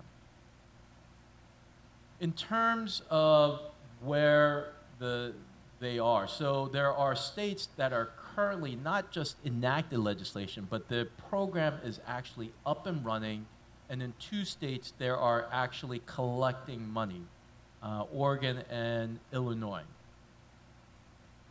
So Oregon, let me start with them because they were the first. They did legislation to study the feasibility of it, and soon after this feasibility study came back and said that this was possible, and then more than possible that it was beneficial, the state enacted legislation and created Oregon Saves. This is a screenshot of the website of Oregon Saves. And the legislation created it in June of 2015, and they started taking their first contributions July 1 of 2017, just over a year ago.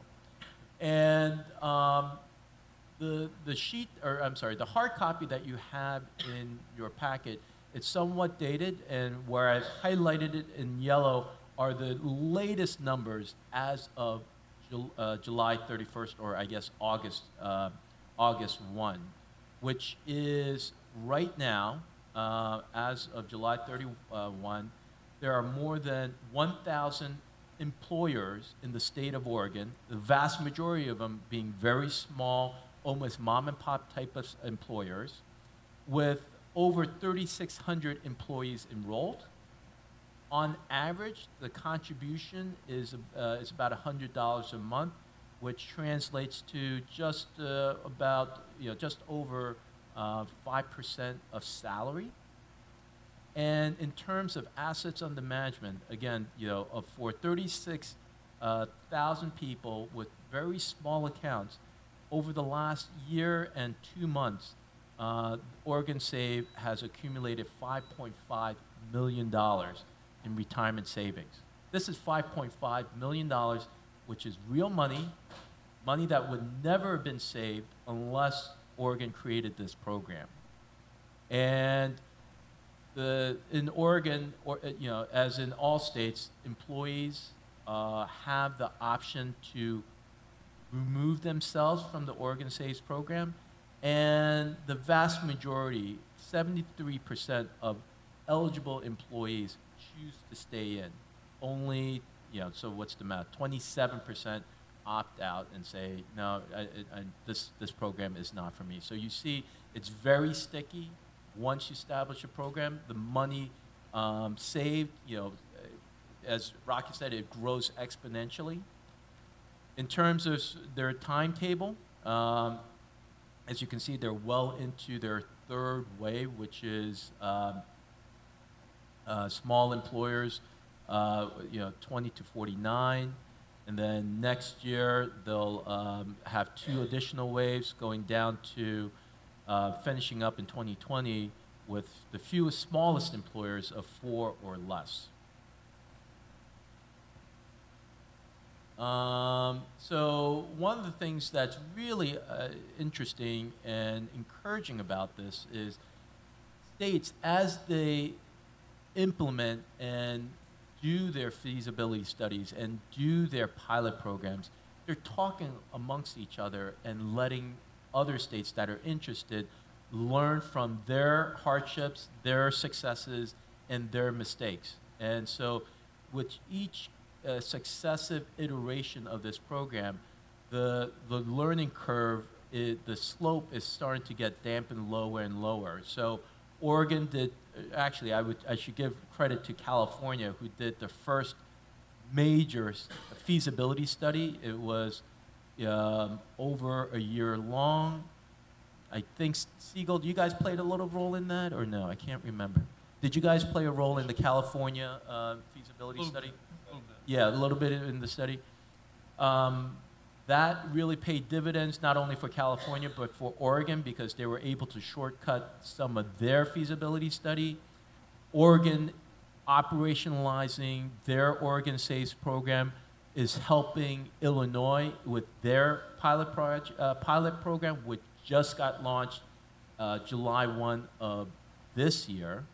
And so, with the next set of states coming online, possibly Connecticut, maybe Vermont, California, I think it will really start to snowball, so that states, while they will have slight wrinkles in their specific programs, the real major learning and the stumbles that some of the early adopters have encountered can largely be avoided by subsequent adopters of Secure Choice or Work to Save, or essentially a state or territorial sponsored program. So, again, I think I went over this earlier. So what are we looking at for the balance of the year? So as I mentioned, Illinois, they just started taking money about a month ago. I don't have any data on them yet. California, they've started issuing RFPs for service providers. let's see. Other notes? Half a second. Oh, a couple things that that aren't listed on this slide. So we're expecting new feasibility studies from New Mexico, Pennsylvania, and Wyoming before the end of the year. So what do we expect for the balance of 2018 and 2019? Certainly I think more states will look at this. I think if the federal government were more inclined to support this activity, I think we can really see an explosion of states really, diving, feet first into this endeavor. And in some respects, I think this could spur the private sector into really looking at themselves and innovating to see how they can better serve the private sector. So,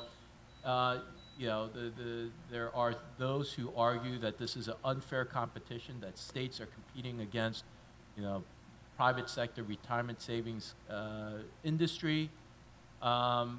My belief is that this is a segment of the population that the industry chose not to service, and the need was there, and the government at the state and local level are doing what it's supposed to do, which is when the free market fails, the government comes in and provides a solution.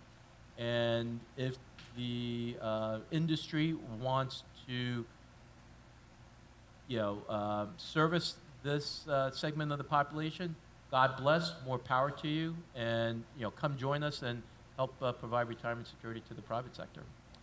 So with that, we'll pause. Any questions for Nathan, myself, or anybody on the panel?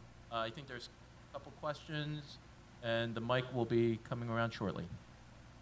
Well, Hank, while the mic's coming around, can I address one thing that if you didn't ask, you should ask? Yes. The secure choice programs around the country are all DC models. Ah, yes. The original secure choice program, as designed back in 2011, was in fact a DB program.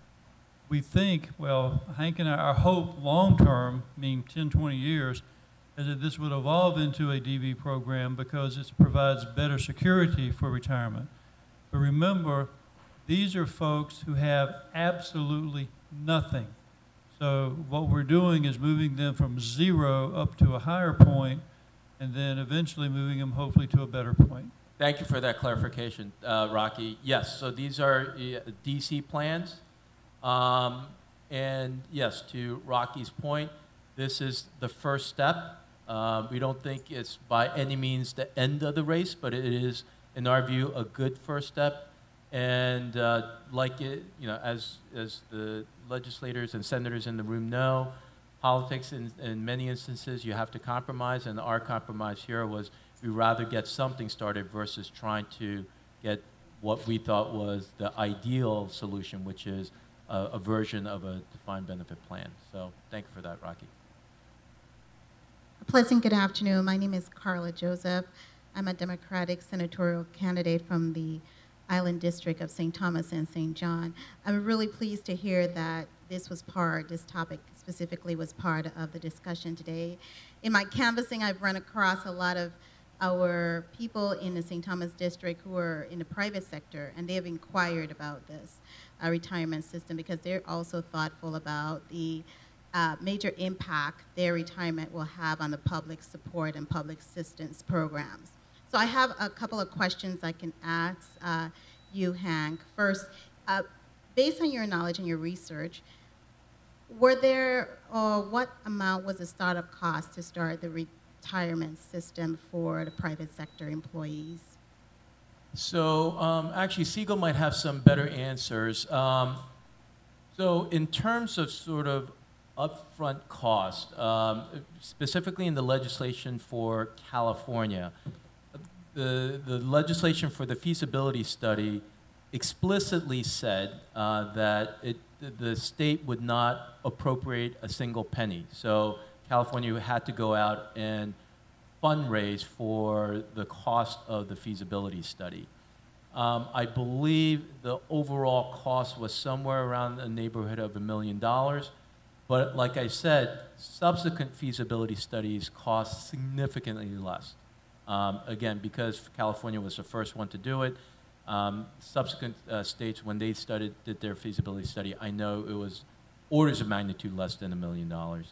And in terms of sort of startup for the program itself, I think in California, I don't think, so they do have 5 staff currently, and I think the way it's going to be, or the way that's funded is it's essentially a loan from the state to the California Secure Choice Board, and when its assets get big enough that the loan will be repaid. Anybody else have any corrections or amendments to what I just said? The only other thing I think in California we talked about was like you've got the local insurance broker. There was an idea that they might be a conduit for you to help you land the people and get the news out there. So there was a piece of the cost that could be taken up by those folks in a way. The other thing, like a loan, just an anecdotal story, the Texas Municipal Retirement System in 1948, state gave them a loan for $1,000 to start the system up. They had zero money, so they had to have something. So they got $1,000. They started the system. 2 years later, they went back to try to repay the loan. No one at the state knew how to accept the money for the system to repay the loan, so it finally just went away. But the idea would be a startup loan for different states seems to be a popular way to go. Also, don't forget, though, my opinion, this would be it is a feasible, acceptable way of state money being used, but the state's ultimately going to be the beneficiary of a lot of these changes. They're going to save money from the deal, so it's in their own best interest to help these things go forward too. The next question. I know this is something that's been happening really new and is probably the newest type of paradigm that we're looking at retirement systems and pension programs.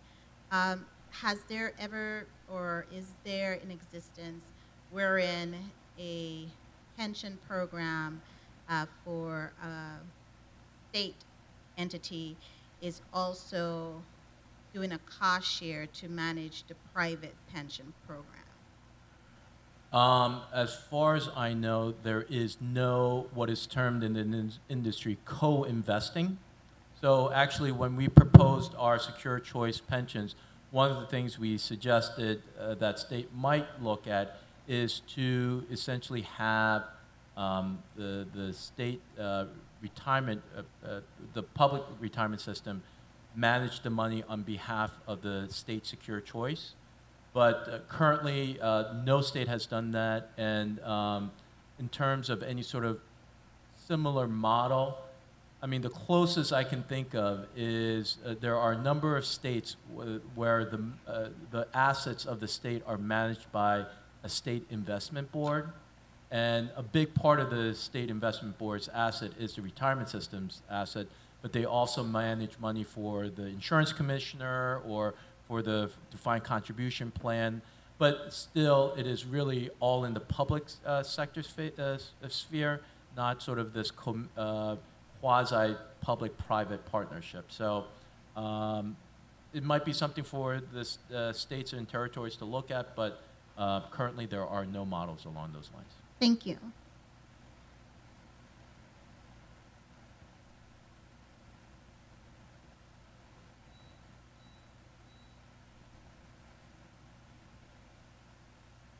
Mary Moorhead.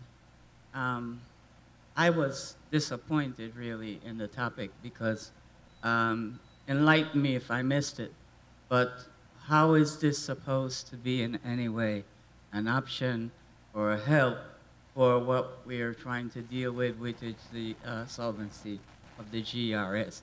Because I don't want to distract our legislators who have been ignoring the GRS problem for decades to now tell them to look into a private system. So if I'm missing something, please let me know. Over the years, Ms. Moorhead, when we go before the legislatures, this has been an interest of the legislators. They have asked us about it. I know that Senator Roach have asked about merging private sector individuals into our plan. We talked about the ERISA issue and the de minimis amount and things like that. I know Senator Nelson also, but every time we go to the legislature, they do inquire. Because I would think because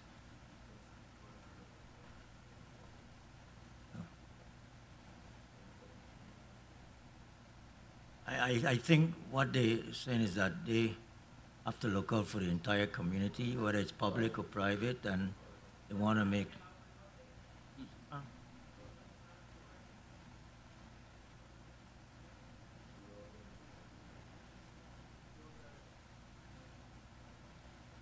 Well, Ms. Moed, there's a trend out there, and we have been looking at it for the last 4 or 5 years. So we just thought it fit that, you know, it can be on the agenda for today.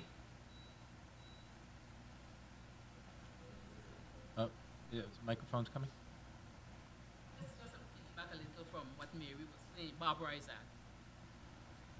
And just listening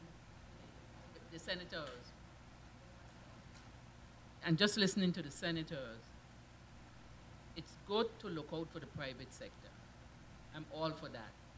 But I think we must keep in mind that if GERS fails or my pension is cut, the private sector is going to lose more than $78 million, according to Justin Moorhead.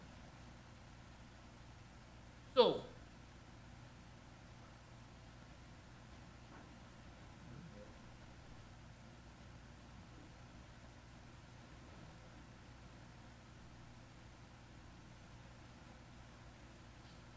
thank you. Good afternoon, everyone. So, I think when the question was initially asked, one, it was an interest in those employees who work in the private sector who have no 401k, no retirement plan, one. And two, as mentioned before, a main source of contributions to the system comes from the members of the system. So the second question was about how do you grow the system, and is there a possibility of then having contributions come in from the private sector employees, and that de minimis conversation was had. But I wanted to ask of the AARP, you said you had 22,000 members in the territory? That is correct. Do you have any data as to any number, because all we've had is national data so far. Do you have any indication of those 22 members, how many may have, maybe come from the private sector and not have any retirement options? No, I don't have that information available today, but I can inquire because I would like to know as far as how many out of that 22,000 that are government employees who are retired and potential retirees. So we can work on some of those numbers. Just curious about it. Thank you.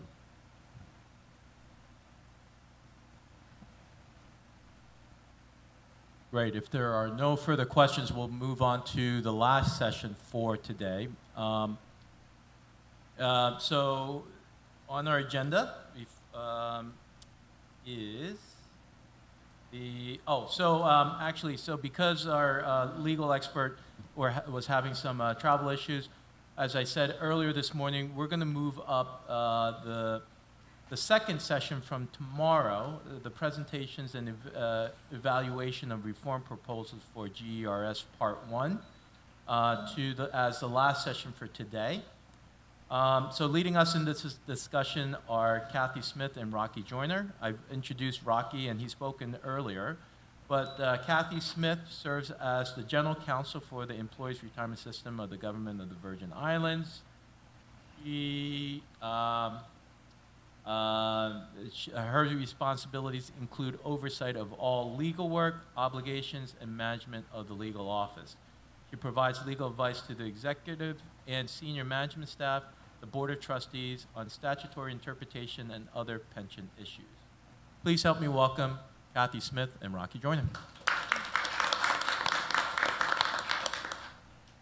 Thank you. Good afternoon, everyone.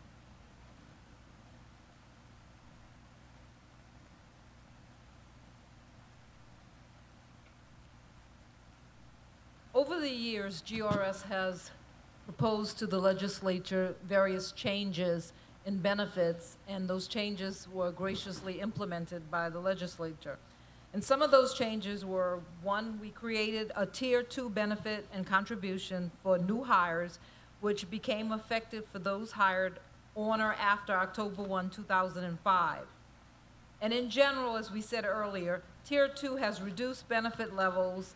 They have a later retirement age as compared to Tier 1. We also increased the employer contribution 0.5%. So Tier 2 employees pay more and get less. Then in January of 2013, the GRS Board of Trustees suspended the cost of living adjustment for non-disability retirees. The disability retiree COLA is controlled by the legislature, so the GRS board has no control over that change. Effective January 1, 2015, the employee contributions were increased across the board 1% per year for 3 years.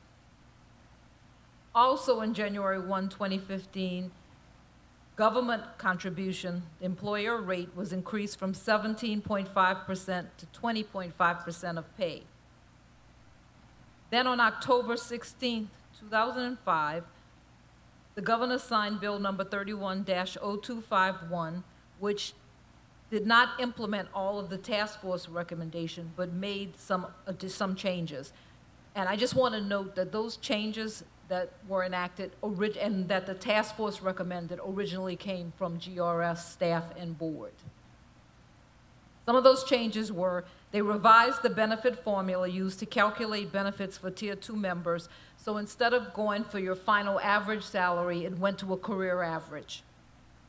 Also, the retirement age was raised for Tier 2 members. So Tier 2 members, there's no longer retiring at any age with 30 years of service. You can retire at age 65 now. Also, there were additional categories of employees that were added to become eligible members of the system, and one of those were contract employees, because as we know, there are a lot of employees who work on contract and they don't contribute to the GRS, and then later on they would become members of the system and permanent employees, and those years were wasted and the money did not go to the GRS. There are some other changes that were proposed but not implemented. In January 1st, 2009, there was a $600 million pension obligation bond that was approved by the legislature, but it was never implemented. On April 29, 2013, the final pension task force and advisory committee findings, it was published, called The Road to Pension Reform, were submitted to the governor and made recommendations to meet the goal of eliminating the projected insolvency. And some of those recommendations were, one, increasing the government and the employees' contribution rates and adjusting benefits. Also, reducing the retirees' current benefits in Tier 1 and Tier 2 by 10%. Increasing the early retirement age from 50 years of age to a minimum of 55, and that has been adopted for Tier 2, and the minimum age you can retire in Tier 2 is 58. Also increasing the regular retirement age, which is adopted, as I said, for Tier 2, which is now 65. Also revising the benefit formula used to calculate benefits from final average salary to career average, which is done for Tier 2 members. Also increasing government contributions by committing rum excise tax receipts remaining after payment of debt service and any existing priority funding. Yeah, and at the time, for example, when the $600 million pension obligation bond was approved by the legislature, at that point in time, the projection showed that that $600 million back in 2009 should have been sufficient to maintain the solvency of the plan. Of course, that didn't happen. And then in 2011, the projections that we did at that time for the governor's task force They're actually shown on the next page. And they show you at that point in time, insolvency was again predicted in about 2022, 2023. But with the governor's task force recommendations, the plan would have been solvent and would have been in good shape and actually growing out into the future. Of course, those are not adopted either. Also through the years, other things have been considered and talked about. One was we have a cap on salary for benefits and contributions of $65,000, except for certain special positions, I think judges and a few others like that. Well, the proposal here was to lift the cap on the $65,000 to be, for contribution purposes, whatever the salary would be, and add an extra benefit above $65,000 that would be based on a 1% formula as a career average type benefit instead of the full 2.5. Now, this would have saved the system a year or two on its projection basis. It's not a big change. It was implemented, it was discussed, suggested, and not implemented. 2016, we also discussed the possibility of going to a cash balance plan. The problems with the cash balance plan for GRS were that you'd have to redo the administration setup for cash balance. Cash balance is complicated, confusing, and difficult to administer. It can be done, but it would take a lot of work and some money to set it up. The other thing is you would also require more employee education and communication to help them understand what their benefits are. Thirdly, it's just a less efficient way of handling DB money than a traditional regular DB plan like you already have. So this was tabled as being not particularly helpful. Last year we had discussions over the summer of what would the system need to become solvent. And one of the concepts was a loan that you could not a pension obligation loan that the government would be responsible for, but a loan to the retirement system. And at the time, we modeled such a loan. It would have been about $2 billion at a 3% interest rate for 30 years, with the government increasing contributions during that period to help the pieces where the loan doesn't make up. And the idea then, the GRS would pay off the loan over time from GRS proceeds. What the loan would do is put cash in the system immediately, which allows the system to continue paying benefits and leave them enough money in the system to earn interest on it to build up the reserve to pay the future benefits. The slide on the next page shows you how assets would look and grow under a loan scenario. These are not cash assets, these are net assets after the loan has already been paid off. So you can see that in the early years, the system continues to decline a little bit, but then it reaches a point about 10 years out where it starts growing rapidly and becoming solvent and effective again. The source of the loan is subject to question. So I'll leave that for later. I do want to point out to you, if nothing is done, and we're talking about options here for the plan, right? One option is to do nothing. If you do nothing, the system will run out of money sometime in 2022 or 2023, based on our best projections as of today. Why do I say that, and why am I so confident that's the answer? You have about $750 million in the bank. You're paying out about $250 million a year. 750 divided by 250 is 3. You got about 3 years with a little bit of interest you're going to earn during the period. So that gives you about 3 to 4, 5 years max that you have before you run out of money. And that's just it. After that happens, what happens to the plan? Well, the first year that it happens, you still have a lot of Tier 1 folks that are in the program that you have to pay benefits for. Tier 1 benefits are more expensive than Tier 2 benefits. But the actual cash contributions coming into the program in our projection today are only worth about 45% of the benefits that we've paid out. For example, a person making $2,000 a month would have their benefit cut to $900 a month immediately. GRS would still have $0 in the bank because every dollar that comes in would be sent out and paid for the benefit of the student. If you look at the graphics, you can see that as the system ages and as Tier 1 people move to Tier 2 people, was on the wrong one. Sorry about that. As they go from Tier 1 to Tier 2 people, the percentage of benefit that can be paid actually goes up. And if you continue this out for quite a period of time, eventually we think the system might right itself at some time down the road when all of the Tier 1 people are gone, you only have Tier 2 people, because the Tier 2 set of benefits is very sustainable based on the contributions that are coming in for Tier 2. But that's a long time out in the future and a lot of pain and suffering for people who have their benefits cut. So, there are some new proposals out there. Proposal number 1, and we have intentionally called these proposals 1, 2, and 3 so as you don't get any prejudicial thought by who it might have proposed them. The first proposal. Okay, so the first proposal would be effective October 1, 2018, and it would raise the maximum annual salary used for pension calculation purposes for regular and public safety employees from $65,000 to $75,000.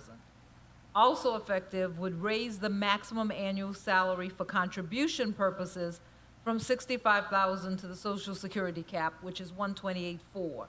So employees would be paying up to $128,400, but their maximum annuity would be calculated at $75,000. Also increase the employer contribution rate by 3% of payroll per year for 3 years, starting on October 1, 2018. So effective October 1, 2018, it would go up to 23.5% of payroll. And then it would go up to 26.5% of payroll October 1, 2019, and 29.5% of payroll effective October 1, 2020. Okay, and then also the following additional contributions of $353.3 million would be added, payable over 11 years. So in October 1, 2018, GRS would receive $26.3 million. And then on October 1, 2019, receive $4 million. Would receive $24.5 million on October 1, 2020, $39 million per year for 3 years, October 1, 2021, 22, and 23. And then October 1, 2024, it would receive $34.5 million, $36.5 million on October 1, 2025, $37.4 million for 2 years in October 1, 2026 and 2027, and then $35.6 million on October 1, 2028. This particular proposal, let's look at the slide on the next page. This particular proposal extends the life of the system before insolvency by approximately 4 years, give or take a year. The problem with it, of course, is not getting the $353 million all up front. It comes in over an 11-year period, which staggers it, which means payments limit what you can get on investment return. And also the contribution increases are staggered, which all of the income pieces, it is good to get more money into the system. But your cash flow situation versus benefits being paid out is such that you're paying out $250 million, you're getting in about $120 million or so a year, so you're losing $130 million a year. This does not stop that bleeding, and the system still will run out of money in 2027, about 4 years from now. Hey, just in time for another election period, right? So anyway, you have that one. There's another proposal floating around. So we're going to call this Proposal 2. Yes. Okay. So Proposal 2, future Tier 1 service will be paid at Tier 2 benefit rates. There will be no change in employee contribution rates for vested employees and no change for retired employees. Non-vested employees the DB plan multiplier would be reduced to 1.25, and the DB employee contribution would be reduced to 5%. And then a new DC plan would be created with a minimum employee contribution of 5% and an employer match of 5%. The funding sources would be a $600 million pension obligation bond, a review application of the Caribbean Basin Initiative formula, expand and improve the rum industry, expand internet gaming, and consider cannabis options. A couple of observations on this particular proposal. The $600 million pension obligation bond is money up front coming right into the system and is very helpful. 10 years ago, it would have been enough by itself. Today, it buys you some more years. We have not done an analysis of this one yet, but it will buy, I'm guessing, at least 3 or 4 years, maybe more. The issue with this particular proposal is the non-vested benefits and new hires going into the DC model. You're taking 5% of the contributions that would have gone into the GRS plan and moving them into a defined contribution plan to the side. That means you have 5% less money coming in here. It also means that that's a permanent fixture going out the other way. So at this point in time, it appears to us that's a cash flow issue. Rocky, for the benefit of the listening audience and you two, you're saying these are proposals. I think we need to put on the table, propose these proposals, so we don't have the audience guessing it's GRS's proposals. These are proposals from candidates from office, and we downloaded the proposals from their platforms, and that's where they came for. These are not GRS proposals.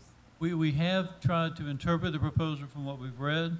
So if any of these are your personal proposal that we've misrepresented something, we apologize. And if you want to correct us, we're more than happy to do that. And proposal number 1?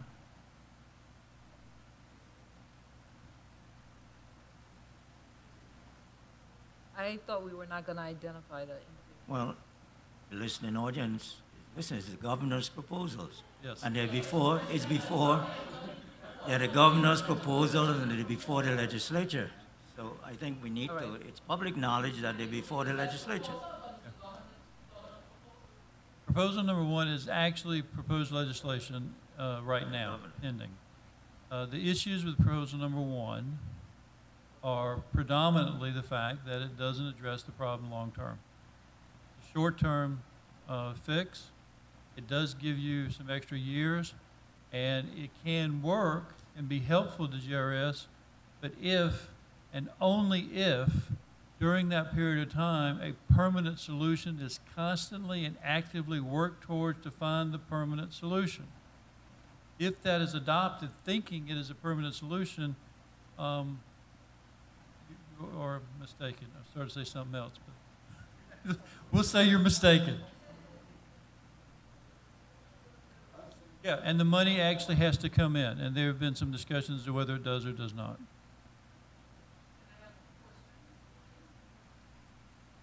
Barbara Isaac, on the first proposal by the governor, and I don't want to forget my train of thought, but explain to me, because I can't understand, how you could raise, let me give you an example. I'm working today. I'm going back to school. I'm in education. I'm going back to school in another week. I have 40 or 50 years of service. And after the first plan where October 1st, 2018, we raised it from 65 to 75,000. In December, I said, well, I want to retire. How do you, and I live another 20 years, how do you regroup the money that you're going to give me for 75, based on $75,000 when I have not been contributing, like, let's say, an employee that only have 10 years?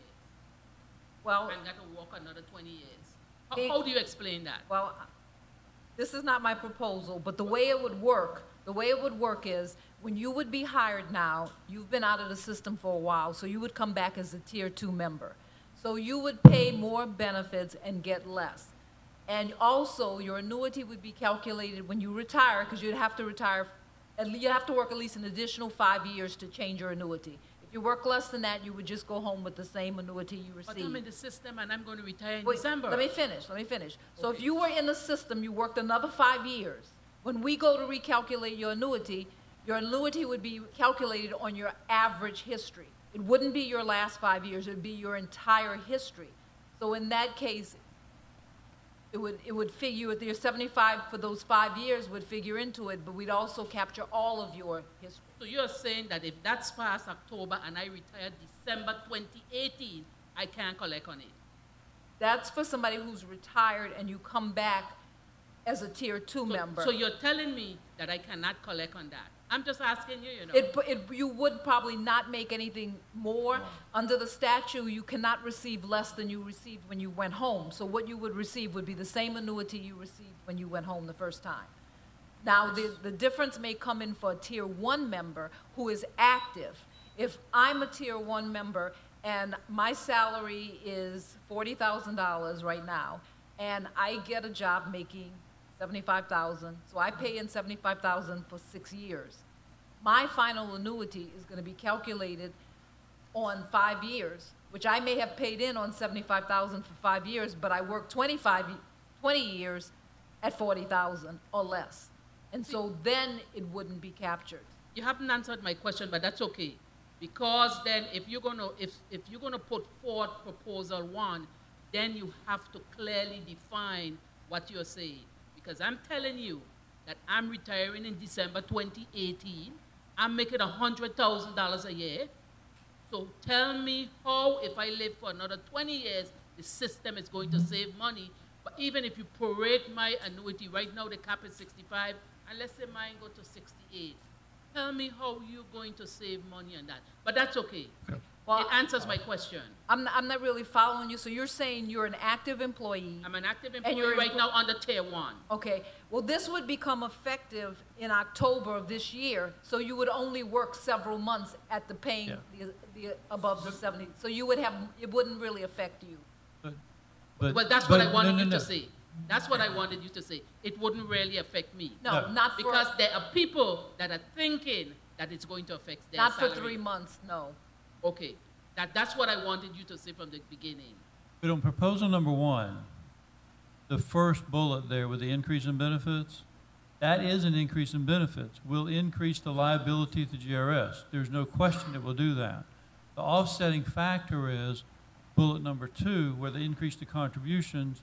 And the question is, will the increase in contributions be enough to offset the increase in benefits and give a little bit extra toward paying the unfunded? That's the issue. Okay, over a long period of time it can work, but not for me in December 2018. And that's what I wanted to get at. Because I know that's some of the thinking behind putting that there.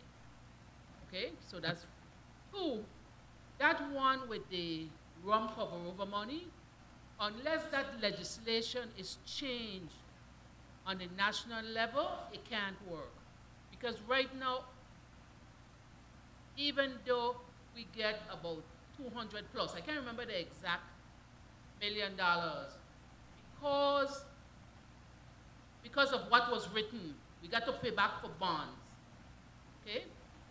When Diageo came in, we paid to build their facility. And Cruz and Rum said, I want some too. So we repaired their facility. So you got to pay that back.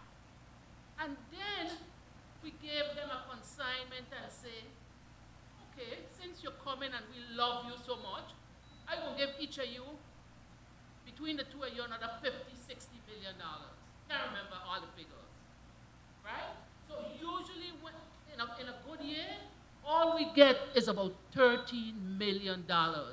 If that's instituted, then we're going to end up, and I can assume I have a rum company, Isaac Rum Company. I want everything you give Diageo and Cruzan.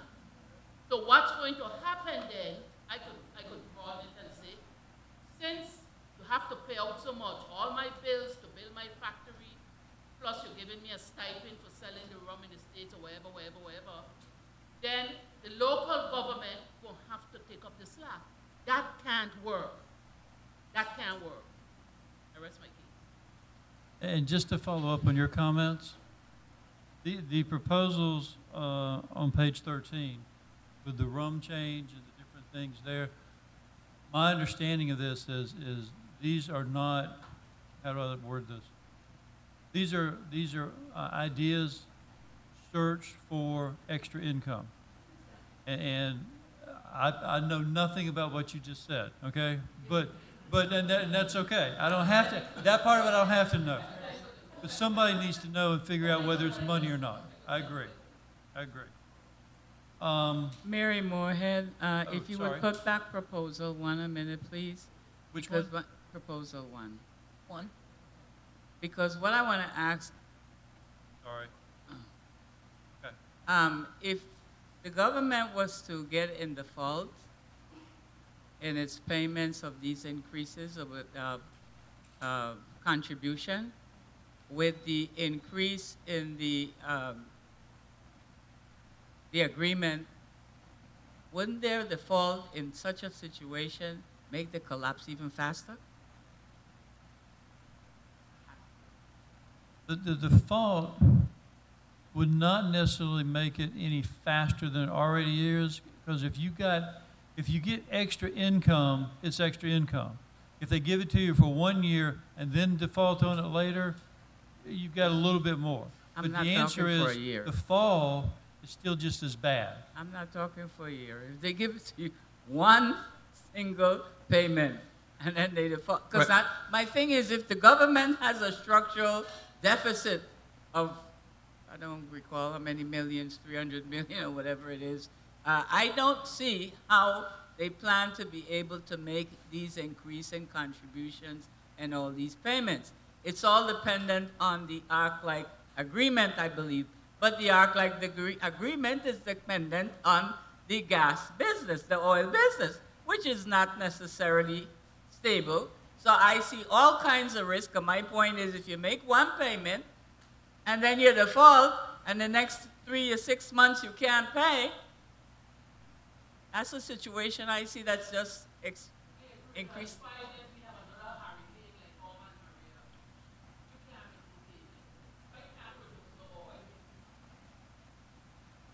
Hang on.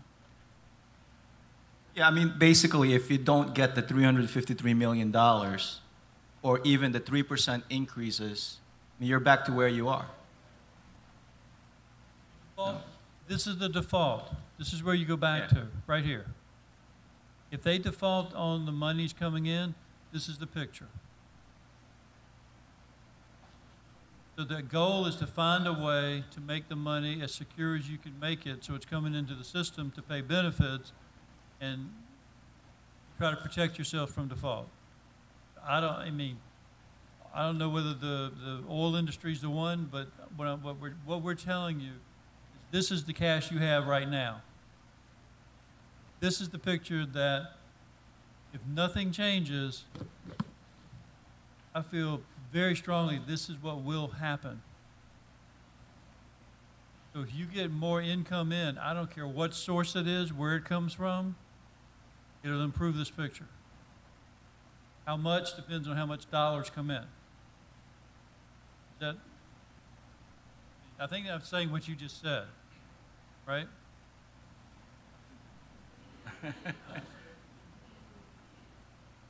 Gary Felix, St. Croix.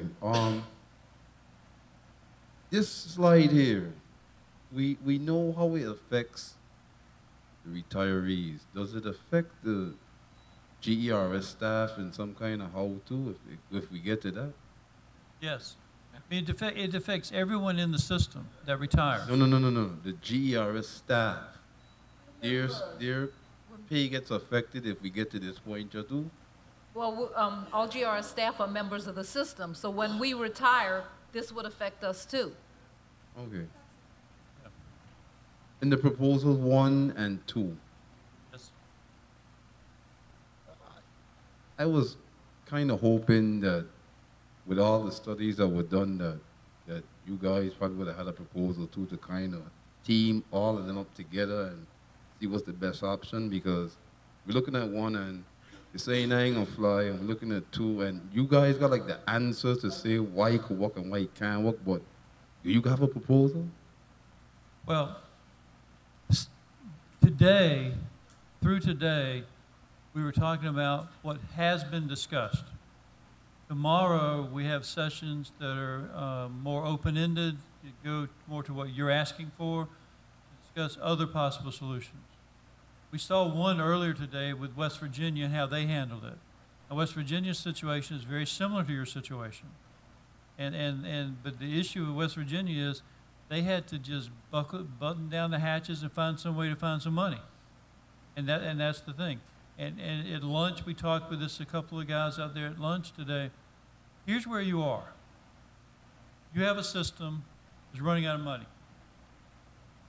That's a fact, okay? Okay, here's my opinion, all right?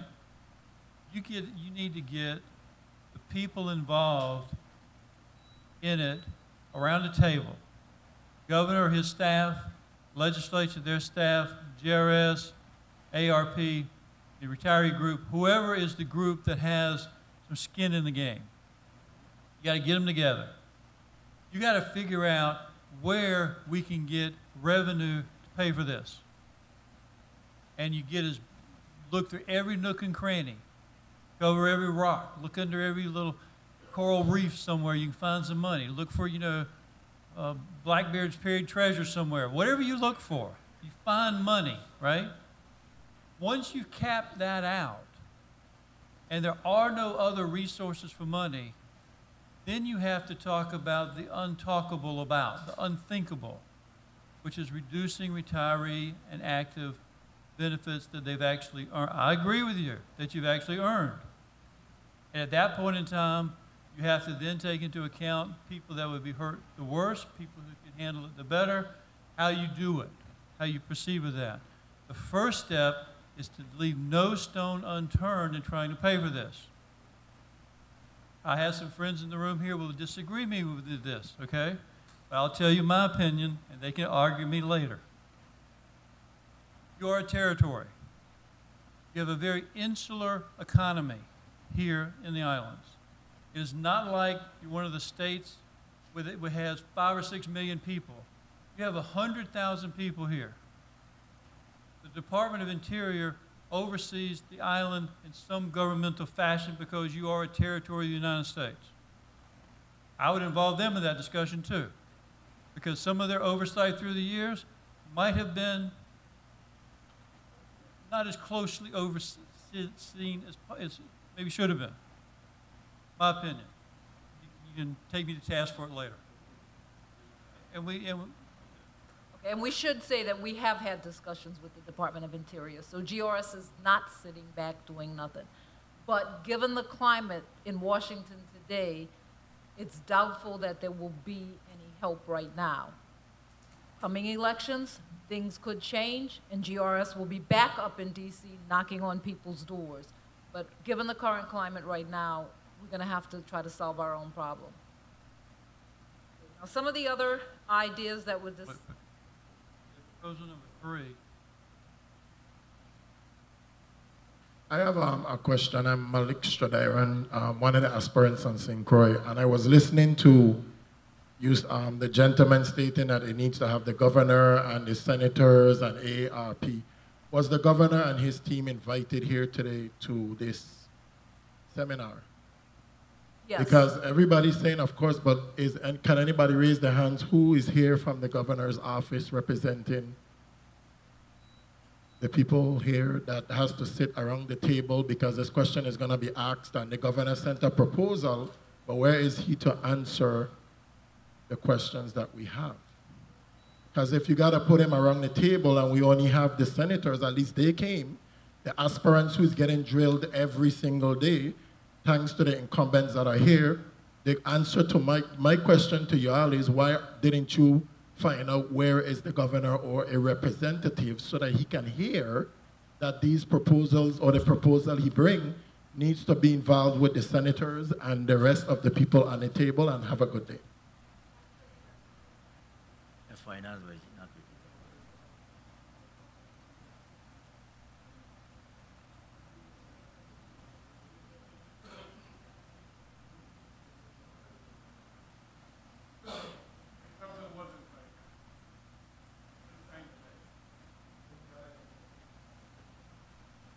Yes, good afternoon again. My name is Stephen Smokey Fred, senatorial candidate for the ICM party. Now, I want to get something here straight. We are saying that the system is going to run out of money because of the amount of money we have to pay out based on what we are getting in. Is that correct? That's correct. And the amount of money that is coming in is based basically on the number of employees we have on the government payroll. Am I correct? But wouldn't it be easier for the government to suck up and try to get the number of people back on the payroll than to impossible to look for this $2 billion money from someplace?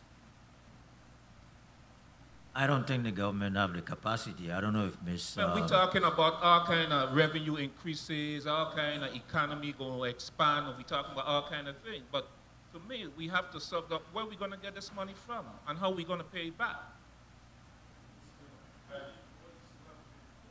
Yeah, but I think we could do better in trying to maintain that employee. It might mean some of us taking a reduction in salary and doing other things. Nobody wants to do that, right? Do we really care? Do we really, really, really care?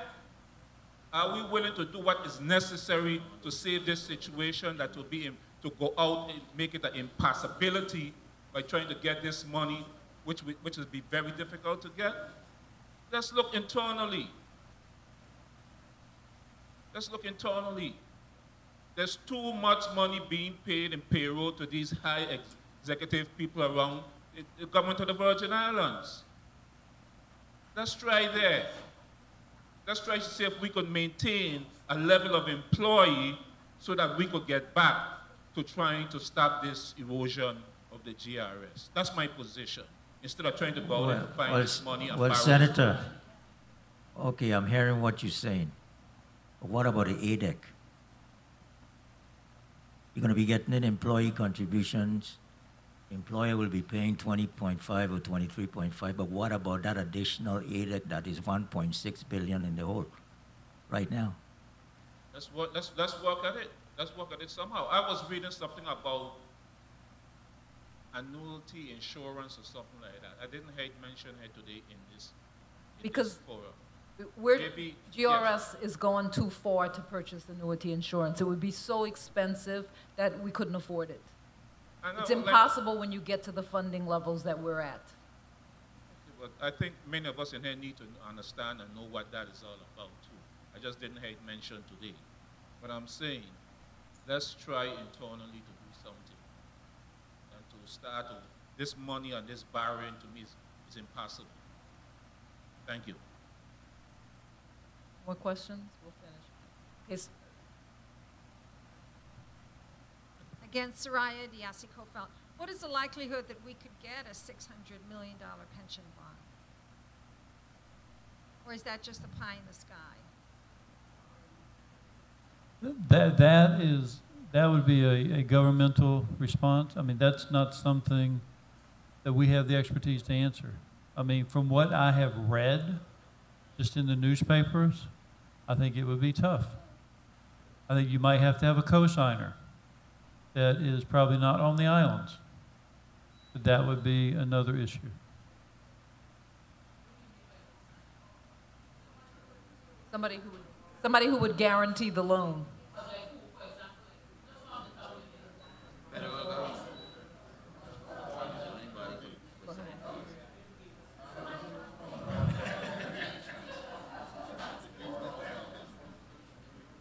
Okay, so we're going to try to wrap this up.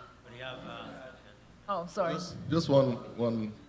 This is actually more an observation. So the second proposal was the Brian Roach proposal, since we identified the first one. Two things about it. One, it capitalizes on the bond issuance that is still law, that was never acted upon in 2009. And the bond climate may change. That can accommodate that. It seeks to not disturb the annuities as had been proposed by the Pension Task Force, of the retirees, many of whom in Tier 1 retired when government salaries were below $20,000, and people were making $12,000 and $14,000 and $15,000 a year. It does talk about looking at new revenues, and it does talk about having a defined benefits as well as a defined contribution plan. Mr. Nibbs, one of the quotes you said this morning was, piecemeal legislation is not going to help. And we've been having these kinds of things of what's not going to work. And it's going to be incumbent on us to really put our heads together. Nobody wants to talk about cannabis because everybody's going to be smoking and getting high, right? But does Colorado pension system, is that faltering? That's the question one more time. Colorado. The pension system seems to be doing okay, right? They're doing okay. They've had major reforms. No, it was really just a quip to say that. You understand?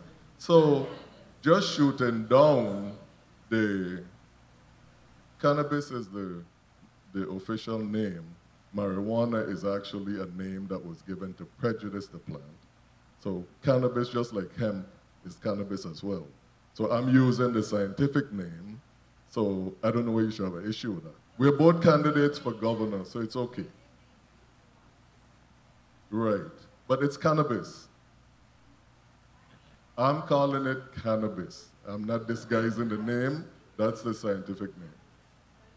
So my point is going to be, it's all the point that I was simply making is, rather than just shooting down, we're going to have to come together and look at these solutions and the viability of each and every one of them. The 600 million pension bond is not a new idea, it's law.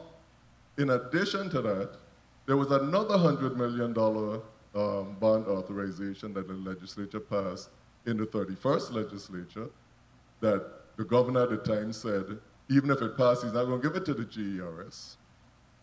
You know, so it's just going to be incumbent. I hope the session tomorrow that is talking about how we're going to move forward is really going to be received a little bit differently, because we're going to have to consider all the ideas that are possible. And it may be piecemeal, but, you know, we do have a slang that say, how we go, one, fill a basket. You know, so when we put all the pieces together, we may come up with something that is going to help the system overall. And Senator Roach, your ideas for funding sources, you know, we could look at the amount that we generated, and instead of forming a DC plan, put this money into GRS to be invested, and then you wouldn't need to do a DC plan. That's an and option that's one as of the well. options. That's an option. And so maybe we could look at where and how much money this would actually bring into the system and see if it would be enough that it could generate. Thank you.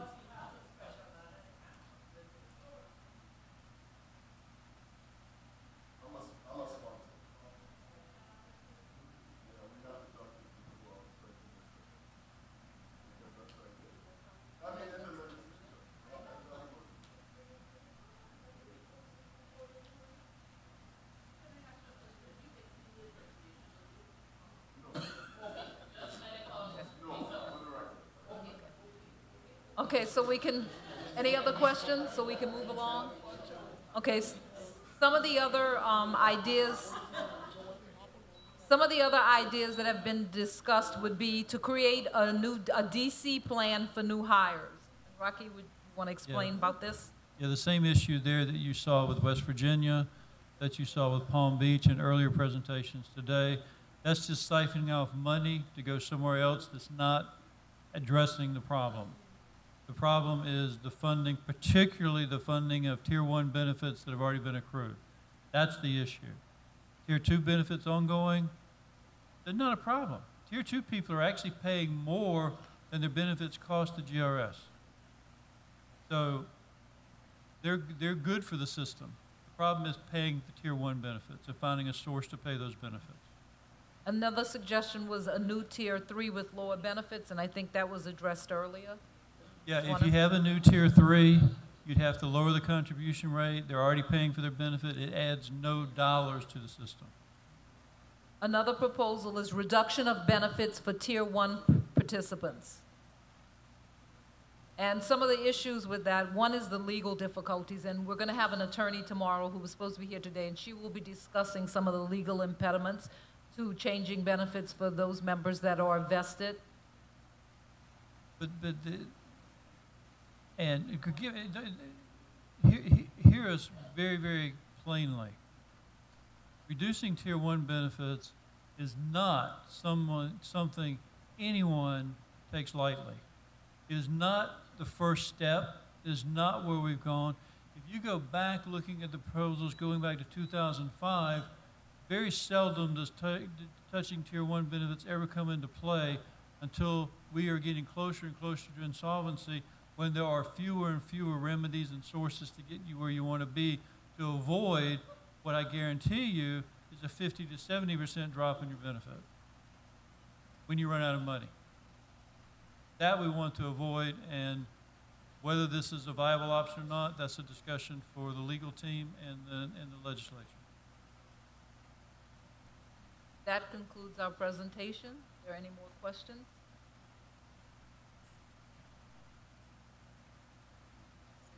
Great. Thank you, Cathy. Thank you, Rocky.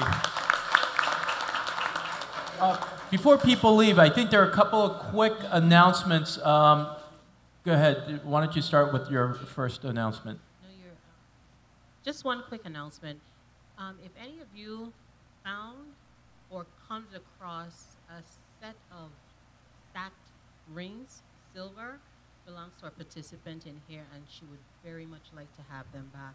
So if you see it, if you've come across it, or you come across it anywhere around the property here, if you can return it to this room tomorrow, we would really appreciate it.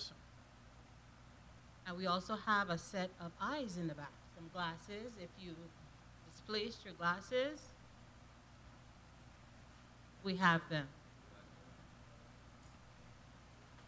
And then finally, relative to tomorrow, please note on your agenda that we'll be starting 30 minutes earlier. So we'll start at 8:30. Breakfast will be served from 7:30 to 8:30, and we'll start promptly at 8:30 tomorrow morning. One other reminder, Hank, if you'd like to have your constituents and your peers, family members, friends, other members of the system, to tune in to the forum tomorrow, they may also join us via Twitter and Facebook, in addition to YouTube. And then we do have a networking reception this evening from 5:30 to 6:30. Do we have a location for that? It's on the veranda. So on the veranda. So we'll see you all there. And thank you very much for staying with us. I know it's been a long day, but hopefully, we got a conversation started, and we'll continue that conversation tomorrow. Thank you all.